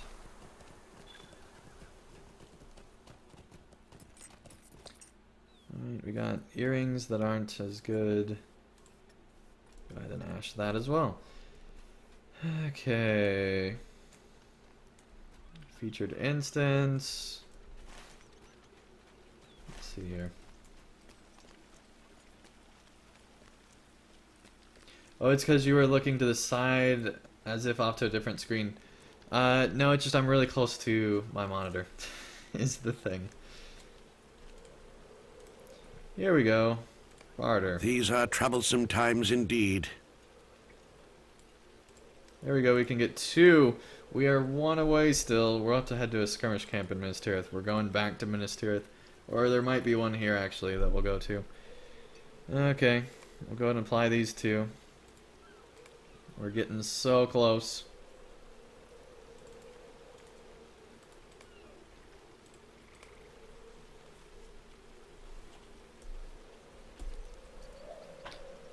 Okay, so that got us to 68. We just need 1 more to max this out, which I hope to do. Even if we have to buy it off the auction house, we're gonna get it done this episode, hopefully. This stream.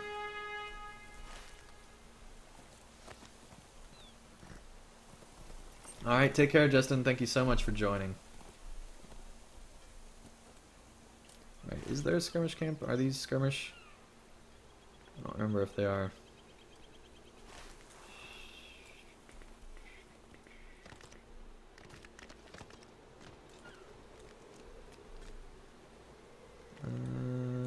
I greet you, friend. No, that's something totally different, which I knew, but forgot. Where's the skirmish place? There's the skirmish place all the way down there. Okay, we'll head there. Make more sense if we actually look in our wallet first. But we did get a lot of marks and everything just then. We have 3,000. I think we have enough for one more there. I think we can eke it out from the skirmish camp. Alright, Alan says, what's the update about on Monday? Nobody knows. Cordovan's out of town at Gen Con, and so nobody knows what the update is. No, it has not yet been posted to the forums. I wish I knew, but I don't. Normally we would know by now. My guess is it's just another hotfix, fixing a bunch of bugs and things like that with Mordor.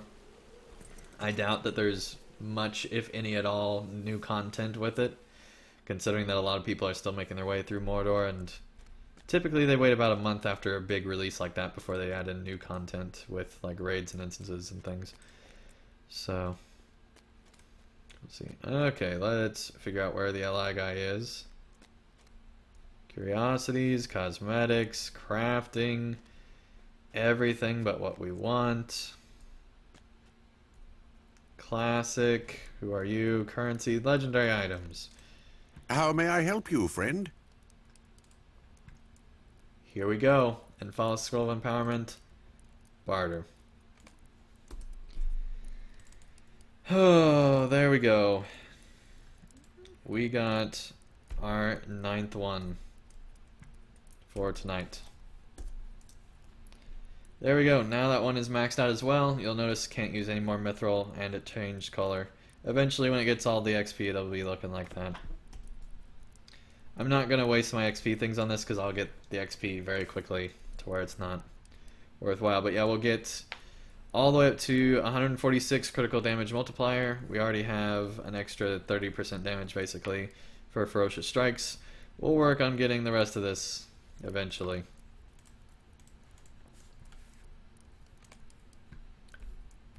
Okay. Alan says, ugh, I was hoping for a Moors update. I know, buddy. I know. It's really frustrating how they've just completely abandoned the system. And, you know, they'll support it, and they'll really heavily support it for a little bit. You know, the best time was when, like, that few updates ending with the new map being added. That was, like, a nice lead up to them starting to really focus on PvP. And then they just dropped it. They just dropped it, and they don't really focus on it anymore. And I know Cordovan says, well, you know, we are looking at PvP and still updating the PvP thing, and, you know, clearly we're doing something because we're... Alright, so, not trying to make fun of Cordovan or anything like that, but he does say it a lot that, you know, they're looking into it, and they're not really making the changes they need to, in my opinion at least. They're not big enough changes. They need to really just completely rebalance PvP, similar to how they rebalanced everyone with Mordor, with, you know, refocusing how enemies work. And I really like the difficulty level with Mordor. If they could get similar to that with the entire PvP system, where they reallocated the difficulty for, you know, Freepside to where it really was balanced nicely, that would be so nice. That would be so nice. And yeah, it is probably because they're a smaller team, although some people have been rumoring that with the expansion they actually brought on more people. And I think Cordovan even mentioned that if they were to make a bigger team, and if they were to do the expansion, the way that they would go about doing that to have enough, you know, people working on it to do that would be to hire more people, hypothetically. So, hypothetically, they hired more people for Mordor, I think, but I don't know if that's actually true or not, but that's what Cordovan suggested in an interview once. So, hypothetically, they have more people than they did recently, but they still don't have as many people as they probably did back at Helm's Deep, is my guess. But I don't know. I have no idea on their team size to know if that's actually true or not. Let us not tarry. This is far from fair Ethelium. Go ahead and get all these pointless LIs. I mean, this is ridiculous. And that's just from, you know, a few hours of questing. Now then. I think they really need to relook at how the drop rate works with Mordor. Or, you know, figure out like a similar Ash system for LIs to where you could, you know, deconstruct this Guardian one and switch it out for a Champion one. That would be nice. Or, you know, whatever class you're on. So that they could lower the drop rate to where it didn't matter. Or, like, instead of having LIs drop, have it be like a Hobbit Matham thing where you get to pick your LI. And so they would just lower the drop rate and just give everybody their LIs that way. So I don't have to click through 9 other classes for stuff. And I don't even want my own class right now because I don't need the relics to be leveling up. So it's just all junk basically right now. Yeah, class specific would be nice. Class specific or pick your own, one of the two. Okay. Yeah, I've wished class specific for a long time, and I've wished that LIs don't drop anywhere near as much for a long time as well. Because it doesn't make sense. They're not really legendary if you're getting them every 2 seconds. We get more legendary weapons than we do normal weapons. It doesn't make any sense to me.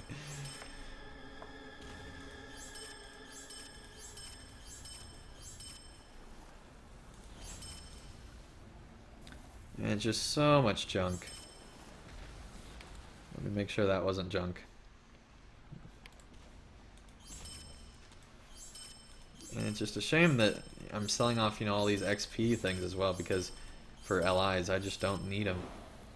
Definitely putting a lock on that. My goodness, if we sold that off, that would be the worst.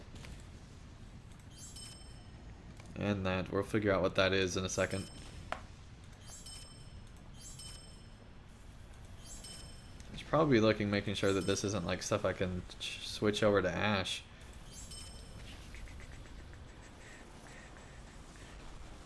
Yeah, you would think it would be easy to add a filter. Or even have an option in like the options menu to automatically like have like an auto sell for all non-class based LIs or something. To where it would automatically change the LI that you would be getting in from that into like, you know, silver or something as you looted it. I don't know. They need to do something because it's just getting to a point of ridiculousness.